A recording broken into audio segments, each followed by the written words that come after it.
It must be Wednesday. Happy Wednesday, guys. Hello. Hello. Hello, everybody. Well, as you see here, I made a mistake earlier. If you looked earlier, it said I had special guest Jodi and Aquaballs, but he's going to be later tonight at 10:30. I forgot about that. So I was like, oh, David said that. I was like, oh, no, that's right. Because he's at Disneyland with Ron right now. And we're going there. I thought that was tomorrow. No, they're leaving tonight. Well, Ron's leaving tonight. I'm not sure. Maybe George is going tomorrow. Maybe that's why he's going to be with us tonight. Could be. Yeah, I thought they were. That's why he canceled his Thursday stream, because he was going to be at Disney. Ah, okay. Let me see here. Yeah, Eric scares the crap out of me. I don't know if I'm going to be able to drive to the Clash with him. Yeah. I'll run down the list here. We got. Let's see who we got. We got a lot of people in here already. We got Sam, Hi, Mickey's Melvin. Aquariums, Only Oscars. Hey, June, Jim's Fish, Melvin, Don's here. Branton, with great video you did, Branton, on them. Is it Elisoma Everglades? I think they're called something like that. They're from the Everglades. Really cool. Nancy B in Tennessee. Got my brother here. Elfish is here. I got an unboxing to do here too, guys. You got to see what this gentleman sent me. I tell you what, Where's it, gentleman? You're too much, David. You're too much. I tell you.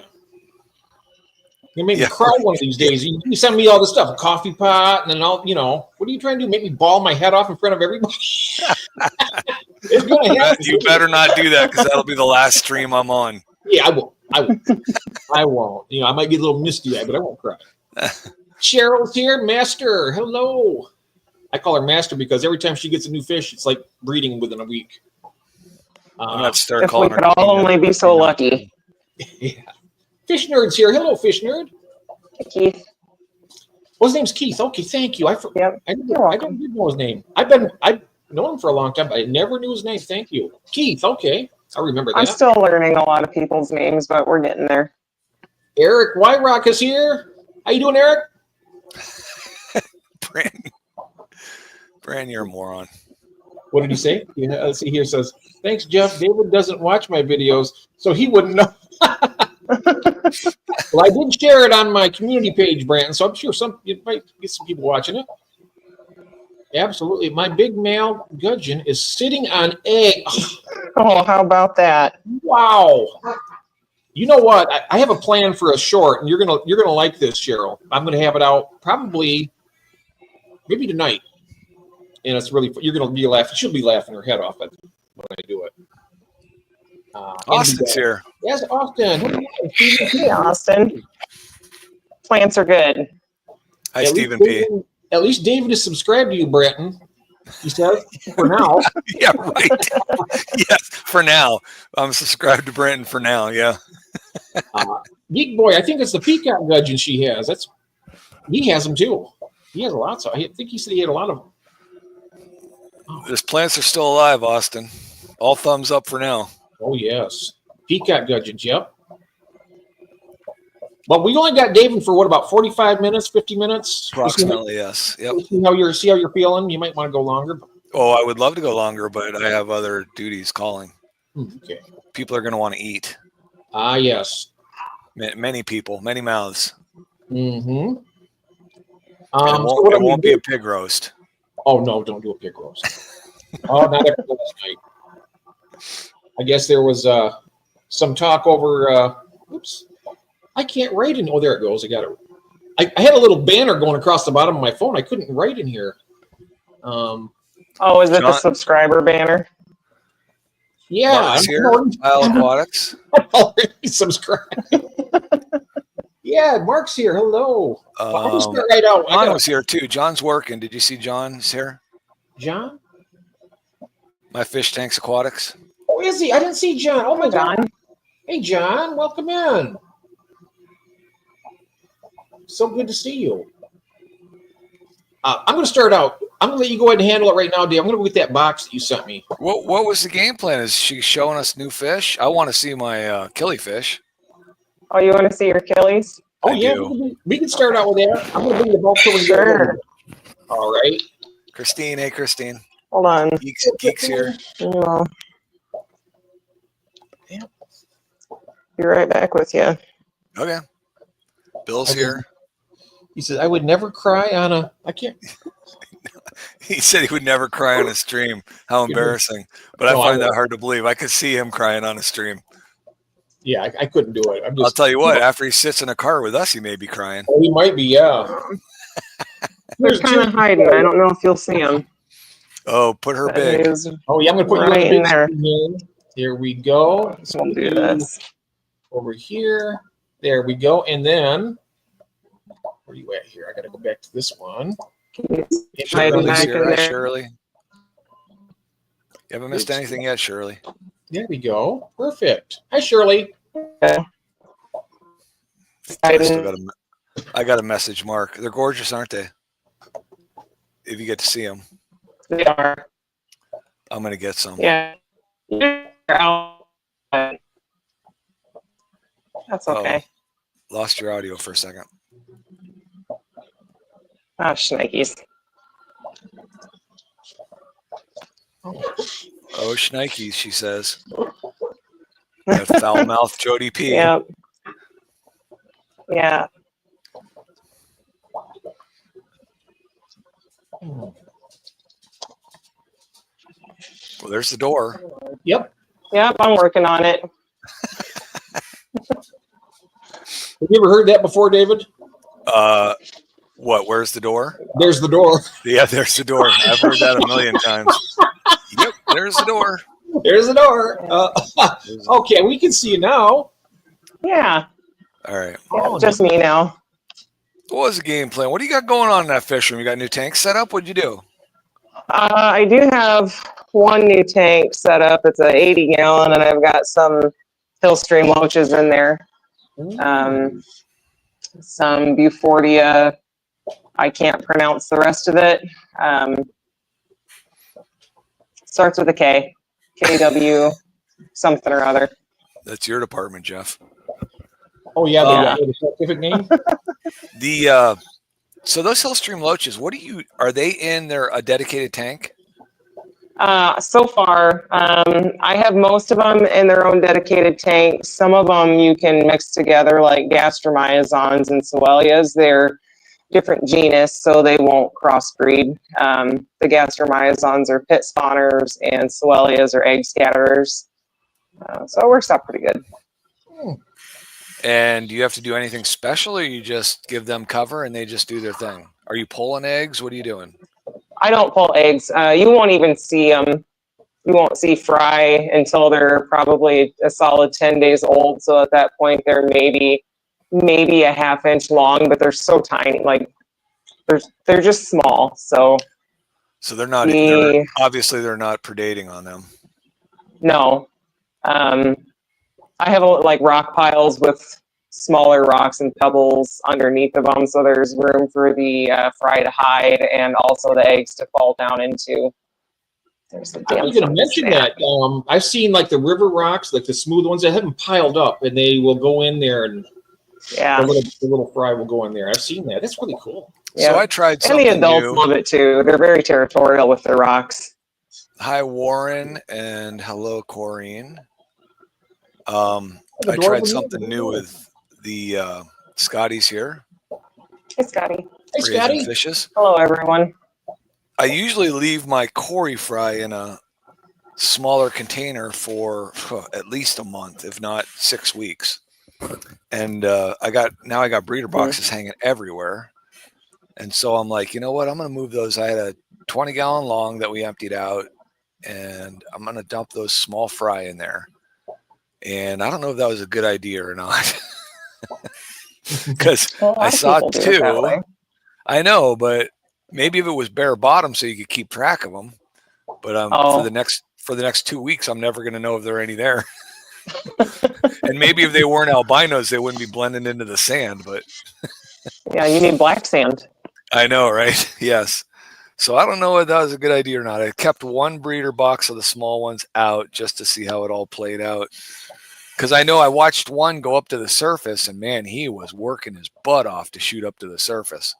Yeah. And I'm like, maybe that's too much work for them too early in their little lives. But I've had baby albinos in my 20-gallon tall that have survived in the colony. So the water depth must not be that big of an issue. But anyways, I try and keep everything dedicated.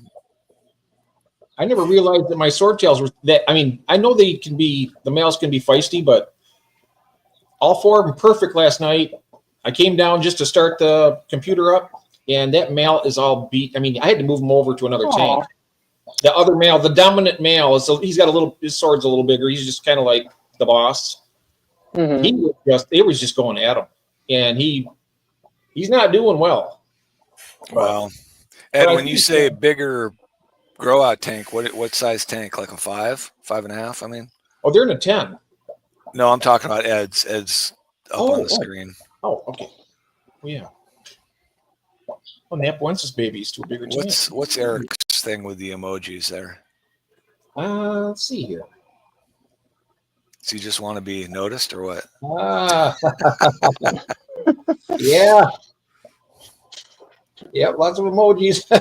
There's not a crying emoji in there, is there? Yeah, there is. There is a few of them. And you used a couple that I used last night. The very first one, actually, when you were doing talk about the pig roast. Oh yeah, the pig roast. Yes. 7 weeks old, moved him to a 10. Okay. Oh, well, the 10's the same height as a 20 long, right? Yeah. That was the only thing I was worried about was the depth of the water, whether they'd have to work too much. No, the 20 long is longer than 10, right? Longer, but taller. What about height? Yeah. It's same taller height, right? Yeah. It's longer and taller. Just maybe about the same height as a 10. Yeah, I think I have a 20 long next to a 10 right now, and they're maybe a half-inch difference. Yeah. Depending on brand. Yeah. But first, the length of the 20 long, it's 24 inches, right? Oh, look at this. Yeah. Look at that. What's that? Jodi's oh, what a cutie. Sweet. Oh, that's nice. Yeah. I have it on the big screen, too. It makes it easier for me to see but I use this for the chat, though. Hi. Eric's raising a womanizer. Yeah. Well, I'm so glad we were able to have you on here. I mean, we've had you on for the auction, but I'm kind of shy to ask people for guests and stuff. And I know that when Ron left, I was like, oh, no, what are we going to do? So I figured I'm so glad that you stepped up and said you do it. Oh, no problem. Yeah. I don't know. I'm pretty flexible during the day hours. Like I only have 1 hour that I really can't be on a stream.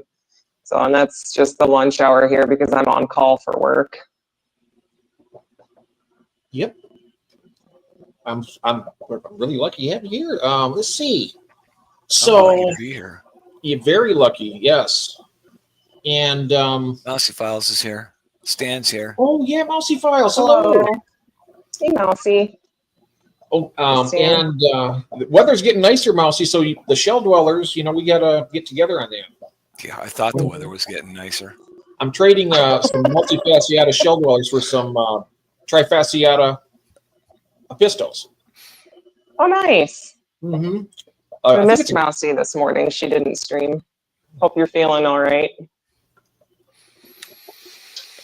I usually go to bed right before her morning stream. Oh my gosh, I don't know how you do it. Well, about 4 o'clock in the morning. It's a couple hours before she starts hers, but I'm usually just. Yeah. But yeah, nice. So we got lots of in here. You know what? I wanted to talk a little bit more about the next auction, if that's all right. Yeah. And I wondered if Jodi was putting some killifish in there. Some what? I probably won't have any killifish yet for that one. I figured you were probably out of bread already. No, I'm not Cheryl.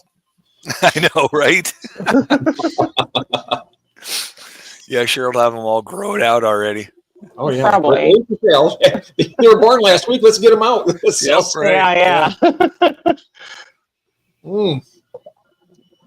But let's see. I was looking through my shipments that went out. Looks like Lance got his fish Excuse today. me a second. My daughter Sure. called me. Answer that phone. Ross Baltimore, hello. Jason got his fish. Did Jay he? Bean got his fish.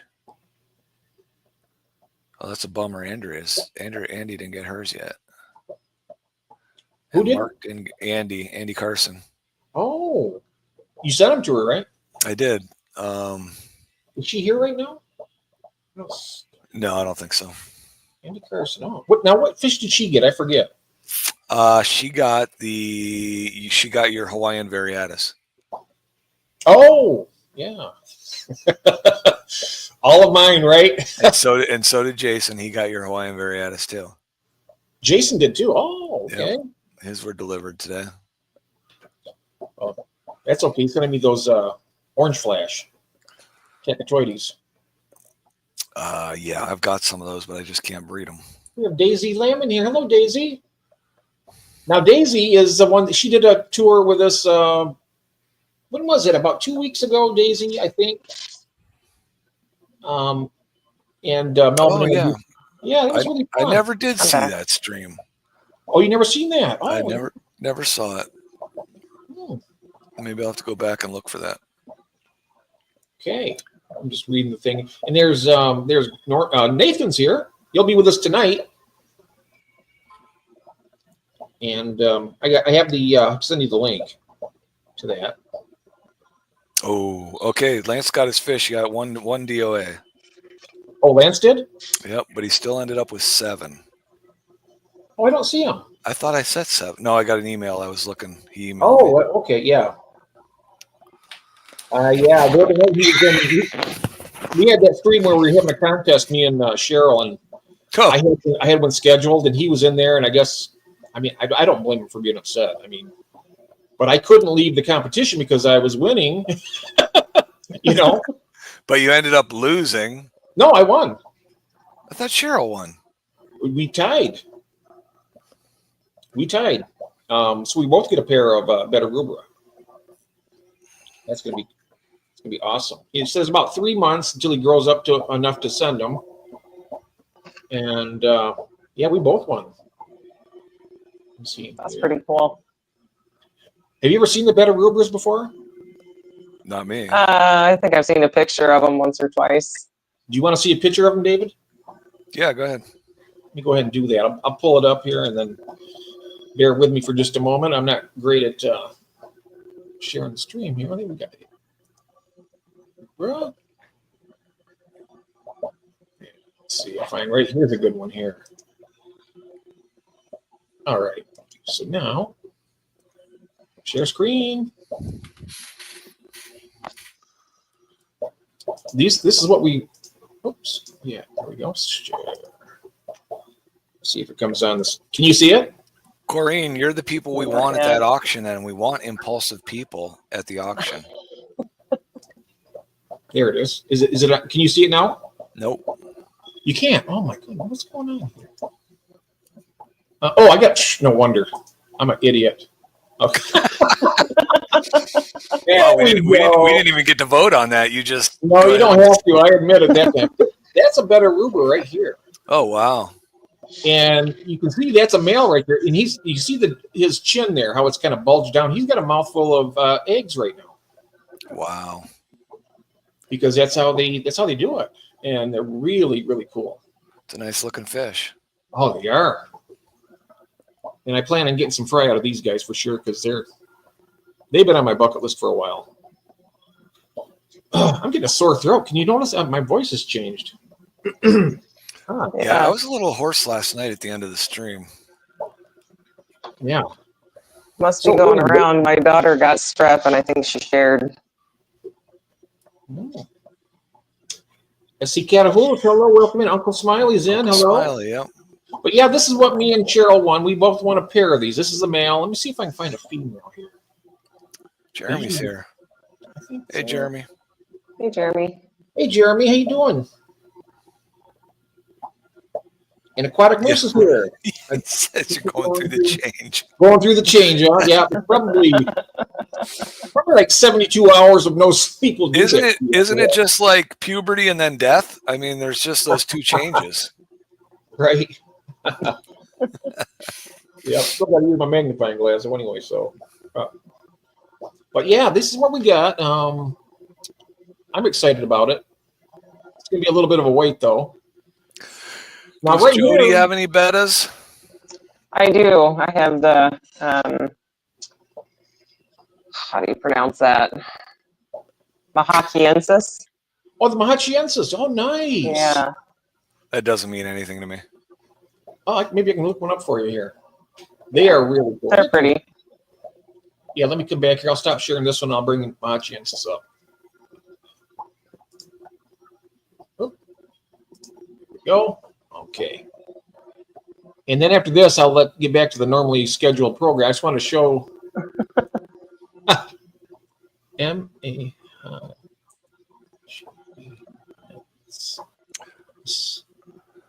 Oh, I didn't There see we go. Jason slip in. All Hey, right. Jason. All your fish okay, Jason? Your delivery got there today, right? Oh, Jason, yeah, Jason's here. Nice. This is there's Mahachi. Steven spelled it out for you. Yeah, he did. I got it. I got it. I think is that yeah. Okay, here we go. I'm going to share the screen here. Whoops. That's the only thing I don't like about not All being right. subbed to him is I miss all his little comments and stuff during his streams. There's different colors of Mahachiensis. Let me see here. I don't know. I've seen a lot of different pictures of them where they look blue in some and emerald green in others. But mine, I would say, look more like that right now. The ones you just had up. Oh, where'd it go? Are you kidding me, Jeff? You idiot! Is this your first stream? And it's still gone, isn't it? Okay. Well, I'm a little bit. What happened earlier? I just told Jodi before we started. I'm a little bit on edge right now because I was doing something on my phone. I was filling tanks up, and I got a big old pot of water. It just went overflowed. So I was like, Oh, nice. yeah, that's always fun, isn't it? Swiffle. Okay, now So, try this again. Yes. Swivel's in the house, lurking. And Jason, you should get over and check out Brandon's channel. He bred those pygmy sunfish, and they're really cool. See if I can get the tour. I'll check Brandon's out. Yeah, it's really cool. All right, now. Oh, Nathan asked me if I saw his video. Nathan, I opened up my phone and opened up YouTube, and it went straight to that video, but I didn't watch the whole thing. But yeah, I'm going to get a kick out of that one, I'm sure. I saw the sunshine and the green grass. Yeah. But that's what it looks like right there. Now, David. I see that. yeah. And if you pull it up on Dan's fish, it'll be more of an emerald green color. Oh, yeah. Is that where you got yours from?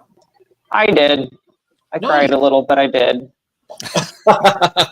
Not on stream, though. No, not on stream. Yeah, don't cry on Eric stream. says that would be embarrassing. That would be embarrassing. No crying on stream. I think misty eyes are allowed, but you don't want to want a full-grown cry. Okay.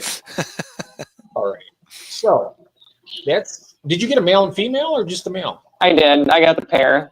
Oh, nice. I am Moose. Don't mess with me, man. Have they did a bubble nest or anything yet? Not yet. They've only been in there, I don't know, just shy of a month, I think, but they're still quite small. Oh, all right. Yeah, they probably need to get some size on them and get mature. Yeah. Yeah.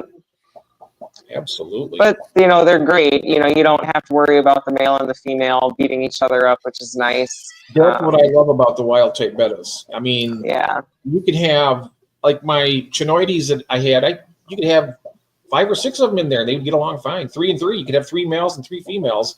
And, they'd like display with each other, right? Sure. Now, I know the Mahachiensis male will fight with another, Splendid complex. But the ones I have. I don't have any splendens, and I don't plan to. Jason, you didn't tell me if the fish got there. Okay, what the heck? Jason, did you get your fish? He's on his way to work. You can answer our question before you go, right? I would hope so. So listen, Moose. I don't want to test the old man's strength, David. He could get the car off your lawn. So my son, my youngest son, so obviously not as mentally complete as the other two, but he did something to me.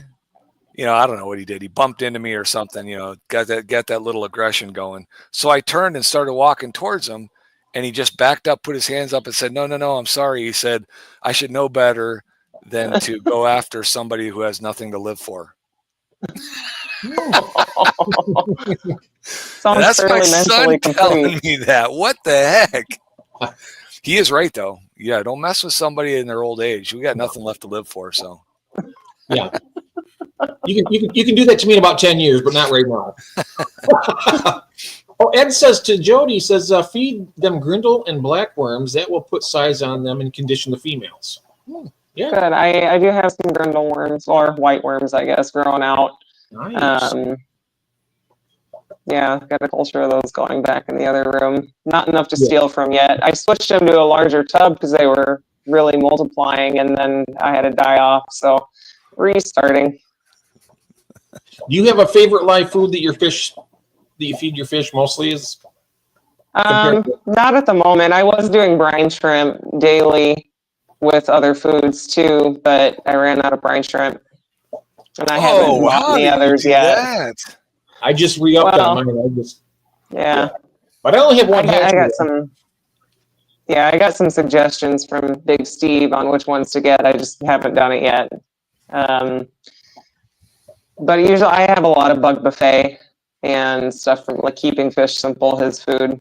I like small Magic fish food. I heard that the Co-op's Magic Fry or Magic small food. How big a container does that come in, though? The Co-op's food? Yeah, it's small, isn't it? Here, I don't have it down here right this minute with me because I took it upstairs. But it would be the same size container basically as the Tube Effects worms. Oh, that's not a bad size. And it'll last you a while.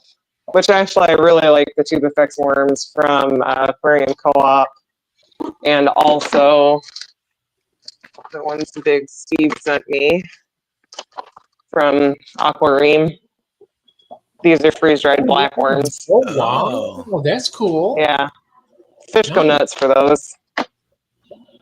Now, do you soften those up first or just throw them in the tank? I stick them right to the glass so I get to see everybody eat. Oh, are they cubes? Oh, that's what Mel does. Yeah, they're cubes. All right. Oh, yeah. It takes some practice, but you smash them up against the glass and they stick, and then you can just watch all the fish come and you get a front row seat to the feeding frenzy. Yes. I like to see that too. I do too. Now the corridors is the Tube Effects. Do they like them? Oh yeah, absolutely. Even in my 230 upstairs, my orange Venezuelans and the albino Aeneas go nuts for it, and they'll push all the other fish out of the way to get to them. I got to get some of them because mine I've been feeding them Viber Bites, and I got some baby brine shrimp, live baby brine. I put that in there every other day, and then I put in some. They're from Tetra. They're the bottom feeder little wafers. Okay. Yeah. And they seem to like them, but I got to start getting them. I want to get them some frozen, like David suggested, frozen bloodworms. I haven't done them yet. Oh, I haven't had very good luck with frozen bloodworms. Like, it's not that they're doing anything bad, but and they're Hikari, but nobody wants them. Really? Yeah. Oh my goodness, my Corys eat those things up. I bet you my Corys and Hellstreams won't touch them. Oh wow! Steve bought a 50-pound bag of freeze-dried blackworms at the Clash. $50 bag. $50 bag, yeah. I bet they're going to have a lot of interesting products there. So I'm curious to see what's going to be in the Quad City swap next weekend. Oh, you're going to the Quad City? Oh, I am. Oh, wow. Skull told me about that because it's just a huge event. That'll be my first time going. Oh, nice. Oh, Rebecca's here. Hi, Rebecca. Oh, and Lance is here. Hey, there's Lance. Lance, I'm very sorry about the other night when I had that scheduled and I never made it back. I just wanted to apologize to you. I seen you in there and I hadn't got a chance to tell you that. Good to see you, my friend. Nancy B needs black worms. I think everybody should have black worms. Yeah, I think my colony is expanding. Good. And like Branton said, you just keep them like fish, just a little, not too much substrate, and just no substrate, she says. No substrate? No substrate, she says. Well, the reason why I say that is because the videos that I've seen that to propagate them is really easy. So if you have like not like an inch, like I'm talking like just a single file of loose sharp rocks, and you swirl it around every so often, and they're segmented, and so that propagates them because they break apart and then grow a new head, and then you got another worm. Right. So I was thinking that that's the way I would do it. Just a little sponge filter in there and just keep them like fish. Just flow through breeder box is all I'm doing. That's a good idea. I mean, that'll work too. She said she's got 30 of them hanging around her fish room. Wow. Just 30 colonies going. And what's her name again? Oh, you would ask me that, wouldn't you? Yeah. Mandy Goen, Goan. And she's in your club, right? No, she's down at Big Steve's club. And actually, who else knows her down there? Big Steve. Because she'll go to more than one club. She's a member of like 13 clubs. Wow. But yeah, she's down in Maryland somewhere. I wonder if Lance, are you in a club down there? Half tank. She just said her main thing with substrate, Brenton, was she just finds it easier to deal with. No, there's what Swiffle says. It's half the tank with some of the gravel, and the other half bare to collect the worms on the bare side. Yeah, that would work. Don't let the black worms get into giant hair algae clump. Very difficult to harvest. I could see that. All right, I apologize, but I am getting pulled. That is a good idea here, so I have got to go. Well, enjoy. Did you? No, you're not okay. You're not going to stay for the I'll do the unboxing. You can watch the replay of that part. Yeah, that's fine. You can do it. All right. Yep. Be careful of that exploding. Hold here for a minute while I go grab the box, so we don't leave Jodi alone. All right. Okay. It'll take me a minute. Okay. I'll be right back. All right. I won't bail. Yeah, she just said it was easier to clean the colony. She said she likes to clean her colony at least every 2 weeks. And she just finds it easier to do when they're not. And then when she wants to collect them, she doesn't want any substrate on the bottom. So, Right. Here's the box. Big box. All right. So, what are you having for dinner, David? Goulash. Ooh. Yeah, I haven't had That was goulash in a a long time. childhood staple. Oh, I love goulash. Oh. So I got to make sure that the right spices go in it because I don't like bland goulash. All right. You guys have fun. Yes, thank you. Well, And I thank wish you I could for stay. that. Yeah, thank you. I'm going to, what is this? I'll catch up with you guys tonight. See ya. Yeah, what is this clean the colony? Dilly. All right. We will discuss that later, Branton. I would like to get her on a stream to go over some of the live foods because she does them all. That's a great idea. Okay. I'll talk to you guys later. Okay. See ya.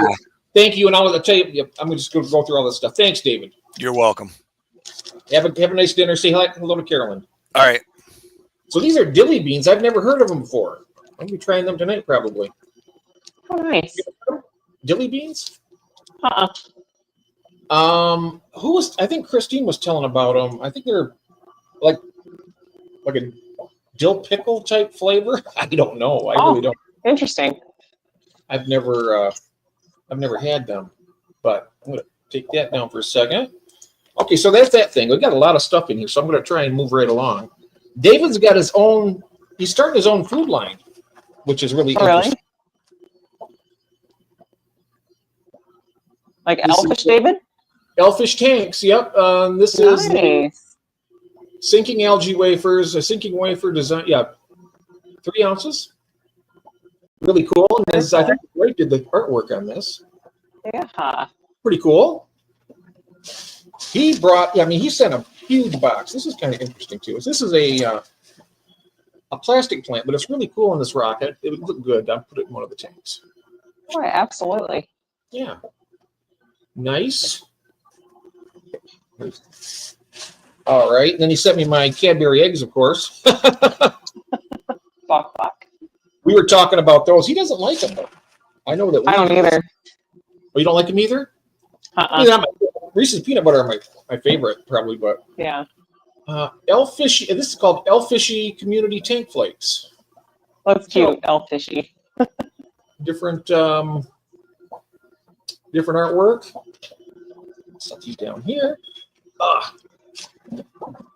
You got me. You got me some for the Corey's freeze dried bloodworms. Very good. I've always kept I've always kept a really big monster cichlid like Jack Dempsey's Oscars, Jaguars, all that stuff, Central American. Mm-hmm. So all the stuff that I'm doing now for like the last 3 years has been pretty much new to me. So right. And all the smaller fish and everything. So I'm not sure what this is. Oh, this is some of that dill relish. They must think I'm starving because they always send me food. That's so nice. Oh, nice. I do need this.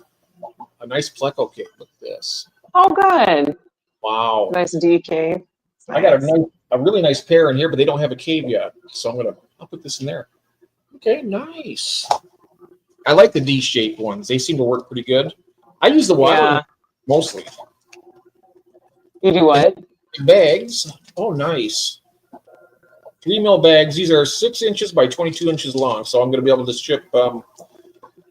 I can start shipping these cichlids out now because that bag's big enough. Thank you, David. Oh, sweet. Isn't it nice? There's quite a few of them in here too. It's got some weight to it. I can't see the checks I got this on, but. Oh, gotcha. All right. Oh, and here we go. And then, I love my wife's got the T-shirt. It's a Sarah T-shirt, and we got this calendar here. Oh, cool. I have that calendar somewhere floating around. Oh, very cool. All kinds of neat stuff. All right. And look at here. I'm getting back into the killifish, so he sent me a bunch of different kinds of mops. Look at that. This is the. Oh, those are nice and fluffy.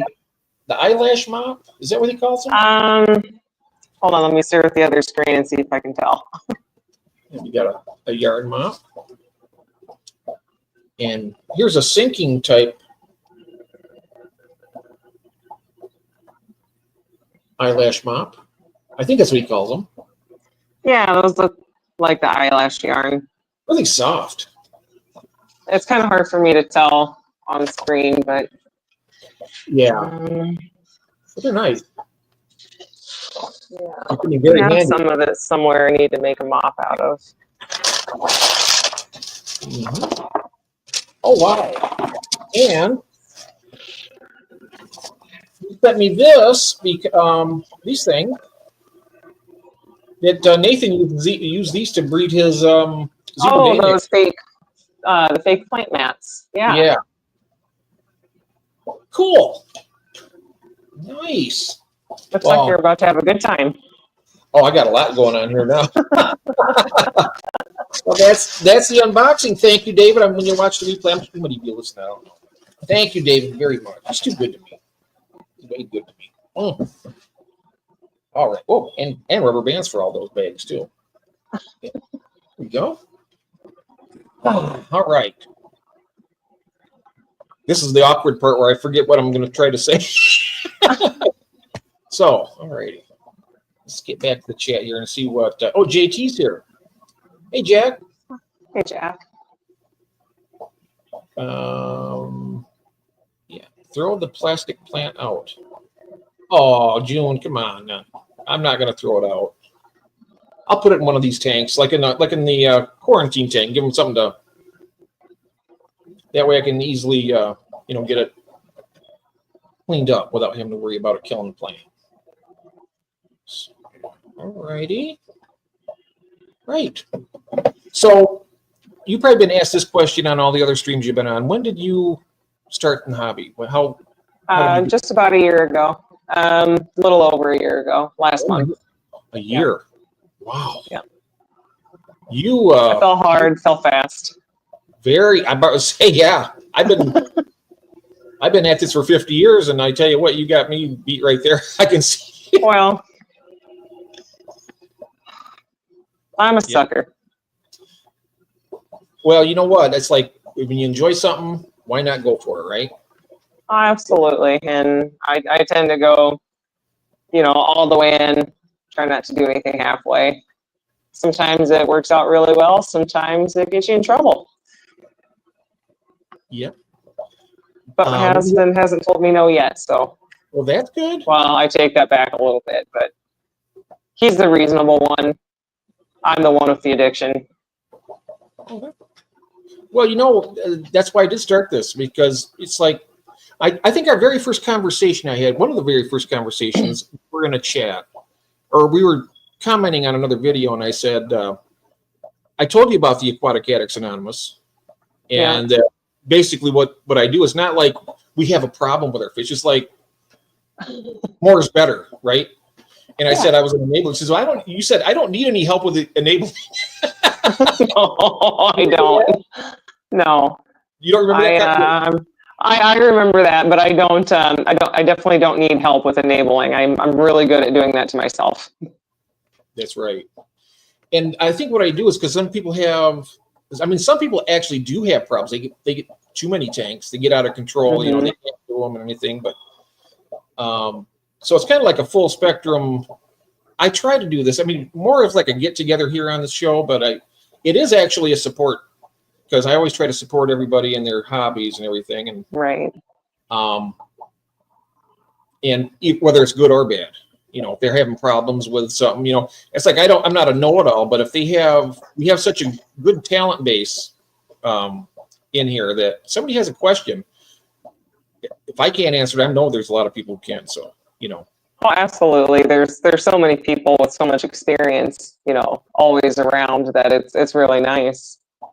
It's nice to know there's somebody to go to for help when you need it.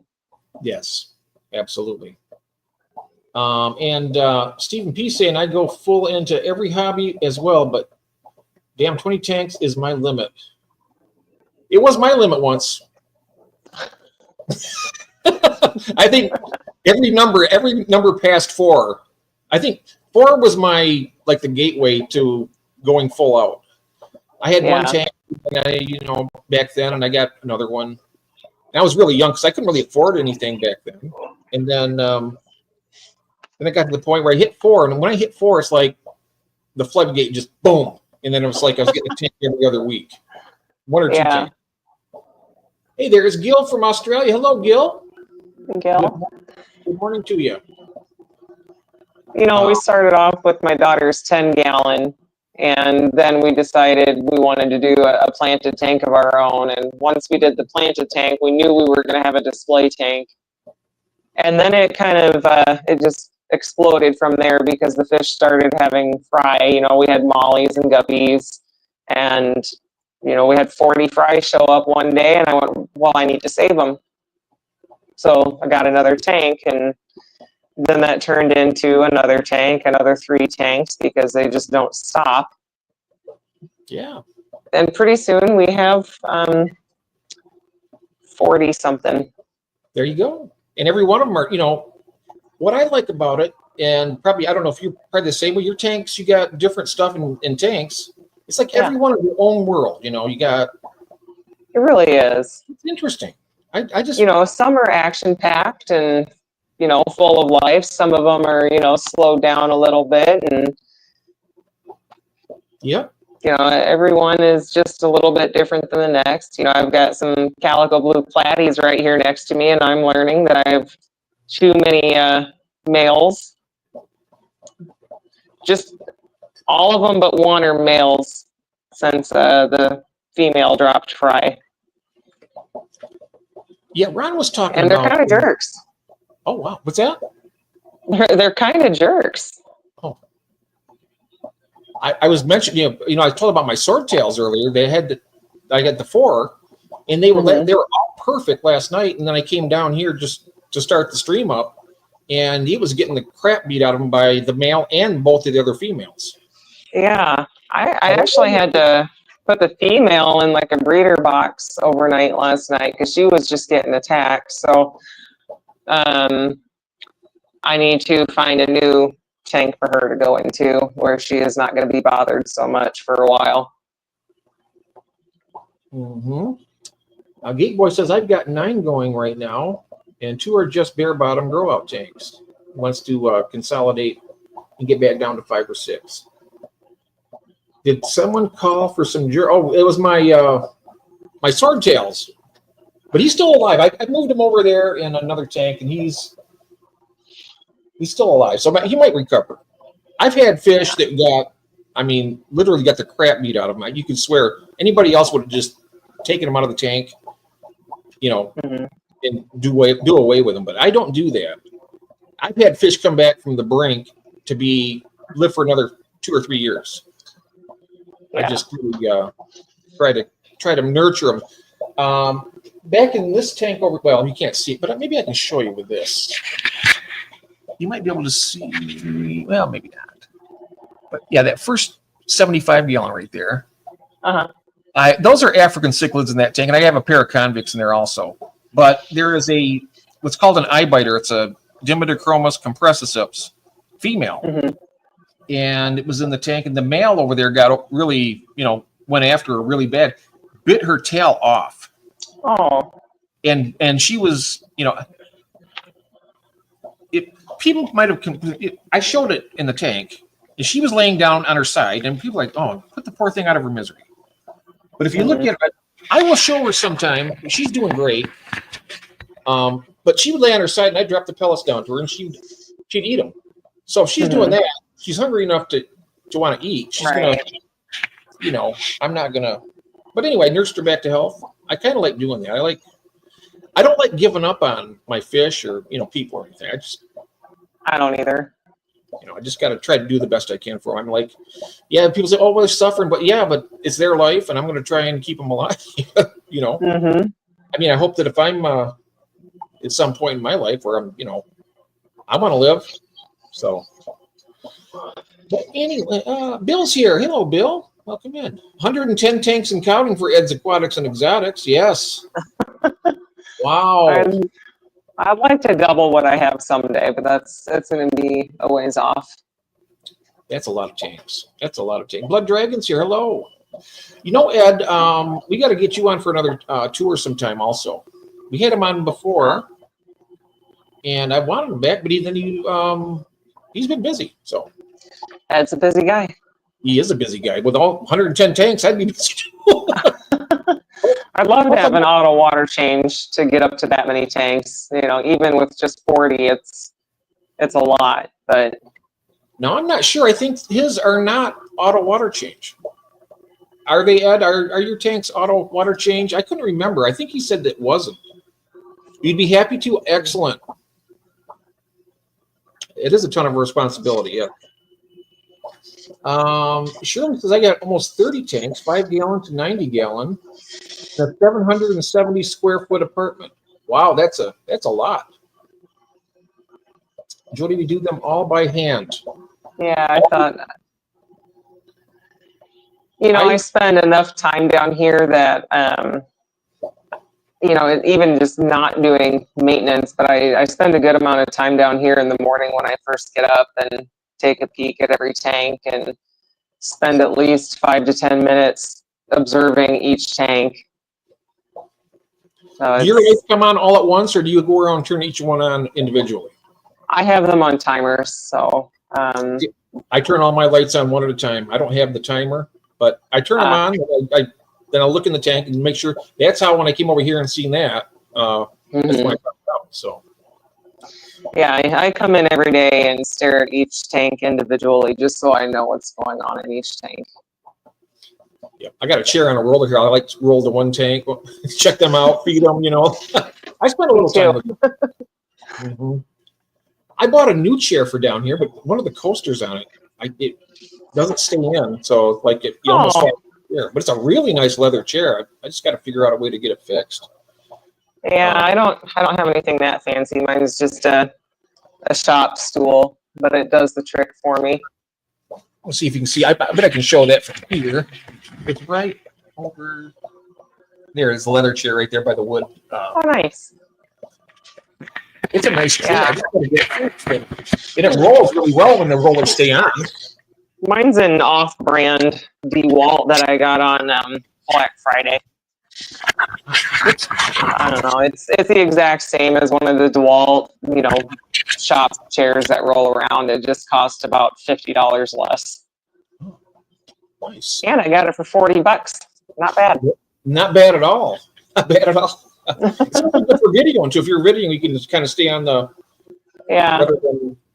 Rather being hunched over the tank or something, I can just kind of roll around here and do that. Well, and I have tanks on 2 levels, so it's one level I can roll around, and then the rest of them if I want to look in the top, I have to be on a platform. Yeah, mine's everything I have is pretty much on one level. I can show that anyway. Yeah, it's all pretty much on one level. Except over there, I got a rack that has it's 2 levels. But it makes it easier for my maintenance, for me anyway. Because I do, like Ed, I do everything by hand. I carry the 5-gallon buckets over to the sink, doing the water change. But I have a hose that I go around and fill everything up. Yeah, I have a holding tank with a hose that I fill everything up from. And then my husband and I took some PVC, and you can see it down here. So we've got, 90s that we can insert a hose into, and then this flows around the room to the sink with a drain that pumps it out. Oh, that's cool. Well, it was easier because this room is actually sitting lower than the rest of my basement. So we have to go upstairs a little bit and then out the back door, but we don't have a drain down here otherwise. So it's out the back door, or run a hose out the door, which, we're getting to spring and summertime now, and I don't really want bugs coming in the house. It was okay for part of the winter. But so we had to drill through the concrete wall to run some water lines and a drain line out of here into another drain.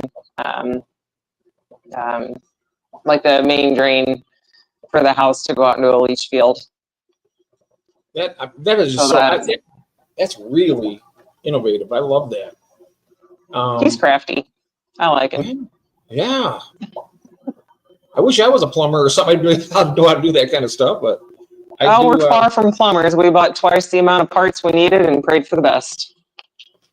Well, there's always more for when you go to upgrade and get more tanks in, right? You can probably tie that into the system and put them on. And it's nice because we can run, the gravel back from the second row down into this too, or right from the first row. It works out pretty all right. There was a little bit of a learning curve with how much fall we needed to have with the PVC to keep it going, so it actually makes it around the room to the sump that pumps it out. But now you got the sumps you have the sump in your basement, right? No, it's like a trash can pump, like a trash pump. So it's similar to a sump, but it's just its own unit that sits under the sink. Oh, okay. I got a sump up over in the corner over here, and it puts the water. It goes straight up, and then it goes out into the street, into the sewer system. But okay, ours all goes out to a leach field out in our yard. Oh. I've never drained my tanks into that sump though yet. I just carry the buckets to the sink and dump them that way. Right. But I know that I don't know. Gil's probably driving his truck right now, but I have he gave me I have a video that's coming. It's just taken forever of a device that he sent to me to do water changes really easily from tank to tank. And I don't really, so I'll be doing that. Hopefully, he's been waiting over a year for it. Yeah. He's probably disgusted with me. I hope not. Good morning, Craig. Welcome in. Yeah, he's been wanting to do that for a long time. I'm terrible at doing, lengthy videos. I can do shorts. Right. Okay. Let's see here. I'm all right with shorts. You know, I don't really have anything long, so I don't really have anything to compare to. Even my, you know, regular videos that I put out are all unboxings, so they're just short anyway. Everything I've seen of you has been fantastic. Yours, yeah. Oh, thanks. I filmed one yesterday when I got fish in, but I butchered that one, so that one didn't go up. Ah, Geek Boy saying, I wonder if medicating the tanks would have a negative effect on the leach field. We'll find out this year. I doubt it. By the time it gets through the system and out, it's probably not enough. I don't know the answer to that one, you know, to be honest. I imagine, though, with all the trace that come out of the tanks, I'm going to have a really nice patch of grass over there. That was already nice from the leach field anyway. I wouldn't worry about it. Really green. I mean, you're doing it. What happens, right? I mean, you can always make an adjustment later on if it doesn't. That's what it is, because we're around the country. We're not on city water or city sewer or anything. Oh, so there you go. Yeah, you ain't got to worry. It's your property. You don't have to worry about that. Yeah, that's why when we, back in my early days, I was out in the country, and then we had a well. And that was nice because we didn't have to pay for water then. We have a water bill here that's, I mean, it goes that's right nice. through the So, you know, the electric that it costs, but. Oh, yeah. It's, you know what? It's a lot for electricity and everything, but I tell you something. The benefits of having aquariums, you know, especially, I mean, I'm not trying to make myself out to be, you know, like a poor poster child or anything, but in my personal situation, I'm in the house, you know, I probably leave the house maybe once or twice a week, and that's to get groceries and pick up medicine for my wife or something, or myself even. And then I'm here all the time. So this is pretty much my life down here. I really enjoy it. I mean, it's helped me a lot. And you know, I imagine it has. Yeah. And like I say, when I'm here on my live stream, my socialism is, I'm doing my socialist right here. I mean, this is how I socialize with everybody. Yeah, this is the most social I get. Yeah. I'm just not, I might seem like I'm outgoing here, but outside of the house, I'm not the same person, really. Are any of us, though? I'm so you know, I don't have any friends in the subdivision. I've been here since 2007. I don't walk around, and I'm not real social in that way by going up to somebody's house and saying hi or knocking on the door, talking to them. I just don't do that. I keep to myself. You know, I don't really have any friends around this area either. I don't either. We work a lot, and if we're not working, we're with our kids, or, you know, my mom lives halfway down the street, which is nice. You know, the kids get to see her all the time, but so we're kind of out in the country, but there's just this one small little area. It's just a little subdivision with like 8 houses. We live off of gravel, but the road up to our house is paved, so our whole street is paved. Just it's off of a gravel road. Yeah. Nice. Actually, I was on my bus route as a kid, and I had no idea. Oh wow! Cool. It's kind of just tucked up there, but so I don't really have any friends around here. You know, we've got acquaintances and whatnot, and family members. That's about it. Mm-hmm. I'm looking here now. I'm noticing, Steve. I'm not meaning to skip over all these comments out here, guys, but I'm picking things out that I can. Steve says my brain isn't wired for talking to strangers. You'll find that out if I'm able to make it to the clash, Steve, and you'll see I'm not the same person here. I'll be the guy sitting over in the corner. I do have to talk to strangers on a daily basis, just with work and all, but you know, it's different when you're working versus just trying to conversate with, you know, somebody else. It's my building customer service versus. My building got closed down for COVID. So, and okay. And I was, you know, people would come in there into the building, and I'd see them every day. I have lots of people, and it was different. When you're working, it's different. Yeah. But since COVID hit, I've been stuck in this house since March of 2020, pretty much. Yeah. So, I get stuck in here, and then, well, I wasn't stuck, but, we were on lockdown, not lockdown, but you had to stay in. You weren't able to just go out and drive. And you had to have a paperwork and stuff. And then, yeah. And not to go into too many details, my wife got cancer on 21. So, and then she's been battling that. She's doing a lot better now. So I'm here a lot. That's good. Yeah. Yep. So it between the channel and my tanks and everything, I'm doing pretty good. Yeah. Let's see here. Nancy B says, I talk too many strangers all day at work. I like off time to be less people-y. Yes. Yeah. Yeah. That's kind of how I feel about it too. And he says, my brain isn't wired. I don't think mine is either. At least too expensive to keep them with my personality anyway. Yeah, everyone is better, less people-y. Yeah. I think COVID did me in with that too. Now I prefer just to do all my own, shopping is online. I don't enjoy going to stores very much anymore, unless it's like Menards or some big box store for groceries. I don't like people picking up my Yeah. produce. I like to pick it up myself. Yeah, I don't do groceries online either. We did a couple back when I wasn't able to leave the house at all. So we had to have the grocery store has a service. You buy anything over $35, it's free delivery. Right. Not too far from here. And I order, fruit and vegetable, and everything's always bruised, messed up. Oh, I know. That's probably my biggest pet peeve with fruits and anybody else picking them out is exactly that. And when we all had COVID in the house, my parents and then my husband's parents were in Florida. And like I said, we didn't have any friends. So that is the one and only time I have online ordered groceries. Mm-hmm. Yep. I've done it a few times. Not very well, maybe 10 times. Mm-hmm. That's not bad since 2020. That's, I go to the store now and get everything myself because I don't trust them to shop for me. I don't either. Nope. I just did that today. Oh, he's a homebody too. Only leave for work. YouTube is my socialization. Yep, same here. Yeah. We use curbside grocery pickup, Geek Boy says, once, and they missed a bunch of stuff and got home.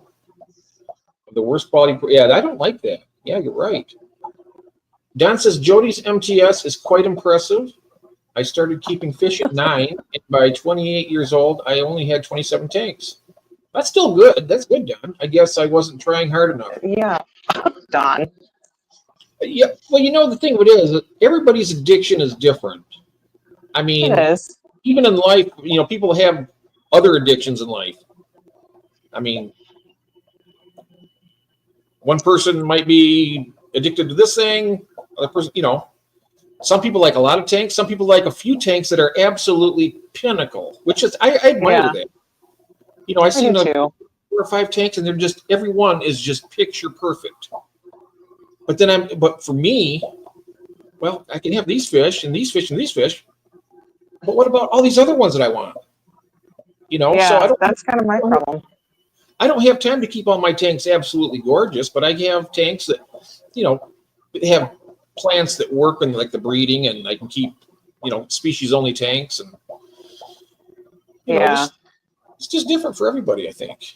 It is, and I try to stick to Sundays for water changes, and sometimes we miss a Sunday. But I keep my tanks, for the most part, fairly heavily planted, and I can at least, I should say I save Sundays for really getting in there and gravel backing, except on a select few. The Hillstream tanks that are breeding right now, I don't gravel back those. I do water changes, but not just getting down into the substrate at all. I don't want to remove the mulm from those tanks because the Hillstream fry frequently eat from those mold Yes, a lot of piles, and that's where all the little infusoria is at. So those always look, worse on the substrate than another, but it's not without purpose. A lot of people are like this. I'm noticing in the chat here, SC Catahools, getting groceries is my socializations out for the week. Yeah. LG Shrimp, hello, welcome in. Humans naturally like to collect stuff. Yes. I think, definitely do. Before the thing started, we were talking about the other hobbies and stuff. I'm not going to go into that right now, but oh no, you two probably won't like that as much. No, I'm not going to do that. But this house was like, it was a lot. But anyway, JT said, "Oh, Jack, but since I'm young, I'm kind of expected to go out, so I got to go out now and then." Yeah, well, you're young. You got to get out and enjoy your life there, Jack. But don't like partying and doing dumb stuff. Well, you know what? That's one thing I got to say about Jack from JT Fish Keeping Fish. He is the most adult young man I've ever seen in my life. Absolutely. You're a very responsible young man. He is going to, I tell you what, it'd be interesting to see. Hopefully, I'll be able to see him like 20 years from now and see where he's at, because I tell you, he's a dynamic businessman. Just absolutely. Really, I'm kind of in awe of it, really seeing how he does it. And he keeps to a schedule. He's organized, I wish I could keep to a schedule like that. I do a little, but with the storage business, you're always on the fly. You never know when a unit's going to come open. We tell people, you need to give us this much advance notice, let us know when you've gone out of your unit, all those tiny little things, but they rarely ever do. So I get notifications, any time of day between the hours of 9 and 5 that, hey, this unit came open. Hey, that unit came open. Hey, somebody left us a whole unit full of garbage. Oh, wow.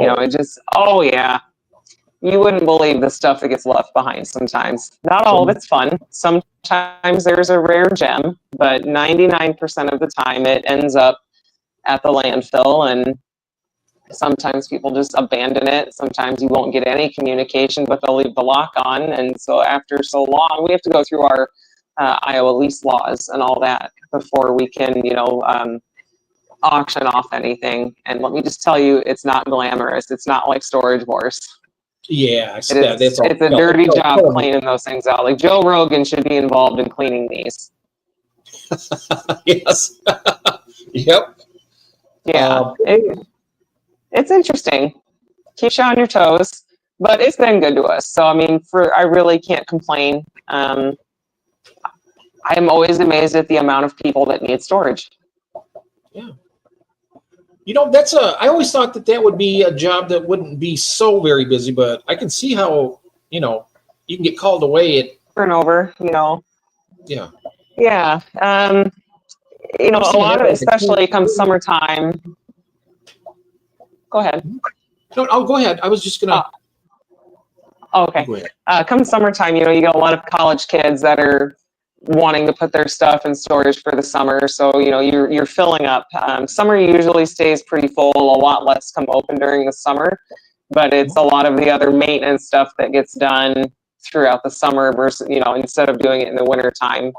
And sometimes you just cannot do it in the cold. But about fall time, October, November, those are our biggest move out months. Seems really odd that people would start moving out when it gets colder, but for whatever reason, people do. It is weird. Some people might have it is, but time. They have to go. They got a new job in another town. You got to come now. Yeah. It is what it is, but it keeps us busy. Mm-hmm. Yeah, I was thinking like that. So self-storage like that, you can go in and do that. And I was thinking like a coin-operated car wash would be kind of a nice thing to have. But I was talking to the gentleman over. He has one, and he says, it's not just come in and collect the money. There's a lot of maintenance in that. Yeah. So we had looked into some car washes, and it's like if you want to do one, it's better to put it up brand new, because after the first year, a lot of things break and everything goes out of warranty, and it costs a lot more to maintain than what you're bringing in, which is why you see car wash turnover so often. Yeah. Yep. I would have to agree on that, but I was just trying to think of something to be more hands off that I could do and still be here, and then. Yeah. Well, I mean, we're pretty married to the storage. You know, we do have, it's all family run. So we take turns going on vacation, and very rarely do we all go on one at the same time or together. But we are always reachable no matter what. So it's, you want to go relax, that you don't get to relax. You go and answer the phone when you're on vacation. You know, it's just, it is what it is. But we can do everything while away from the office. We don't have to be in the office anymore. Well, that's good. Yeah, That's well, and that's where COVID really actually helped out too. We're very mobile. So we can check somebody in over the phone, on a computer. It works out so much better. It's a lot more convenient for a customer. And, you know, we have our set office hours, but we still answer until 7 o'clock in the evenings, nights and weekends. And then we have an automated service that picks up. But in the event of an emergency, we can still be reached. Yeah, everybody's working from home. I mean, a lot of people are working from home now. I think it's a good thing, really. Yeah. I mean, I work on the go for the most part. Yeah, I know the talk right now is that it's becoming less favorable to be working at home. They want people to go back to a job and stuff. But my wife, what's that? So nobody wants to go do that. No, nobody wants to do that, you know. And it's like, okay, well, you guys almost killed us with this COVID, so now why would you have to go back and risk our lives again or something? You know, it's like, you can't have it both ways. You can only control people so much. Yeah, we were very careful, you know, for a long time. You know, right before COVID hit, my mom had just had cancer treatment.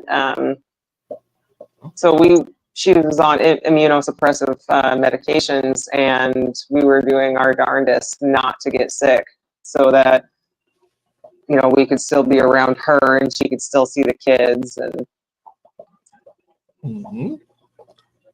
yeah. Yes. We got a few more people that's been in here since we have Night Owl. Oh, shoot. Hello, Drew. Hello, Drew. How you doing? We got Green Machine Sweden. That's Magnus. Hi, Magnus. We have Rachel. Rachel's here. Hello, Rachel. I still like Boots. It's so fun to say Boots. Yeah, Boots cats. Yeah, Boots. Yeah, I'll call her Boots if she likes that better. But I've always been calling her Rachel as soon as I knew her name. Well, I think everybody calls her Rachel. Well, a lot of people call her Rachel, but I just really like typing out Boots. Yeah, I like on the giveaway tool. You hear that one for her? Boots and cats. Boots. Yeah, I like that. It's like, wow, that's cool. She's got her own. She's got her own music on there. Going back up a little bit though, we were talking to Jack about his age being younger thing, and Gil says that's correct, Jeff. Young people like Jack and me should be out partying, but I don't. Right? I certainly did when I was Jack's age. Yep. I never really did. I was a lot more outgoing back then. Oh, I was too when I was younger, and life was easier. You know, it seemed like it was. Yeah. You know, I think that's the way it is. Mm-hmm. You're young. You're invincible. You got. That's what you feel like. Yeah. I wish I felt that way now. Invincible. Yeah, it would be nice. Wouldn't it? I guess basically, it's like this: if you're healthy, if you're not in pain constantly, if you're not tormented constantly, I mean, you can. I think age is basically a state of mind, really. Myself. Yeah. I mean, I don't see myself as like some old granddad or something. I might look like it, but I don't feel like it. You know, well, that's good. I don't have any kids, so I can't be a granddad. So, but yeah. Well, you can borrow mine on occasion. Yeah, I adopted a niece over in Belgium. That's right, Kim. Kim, yep.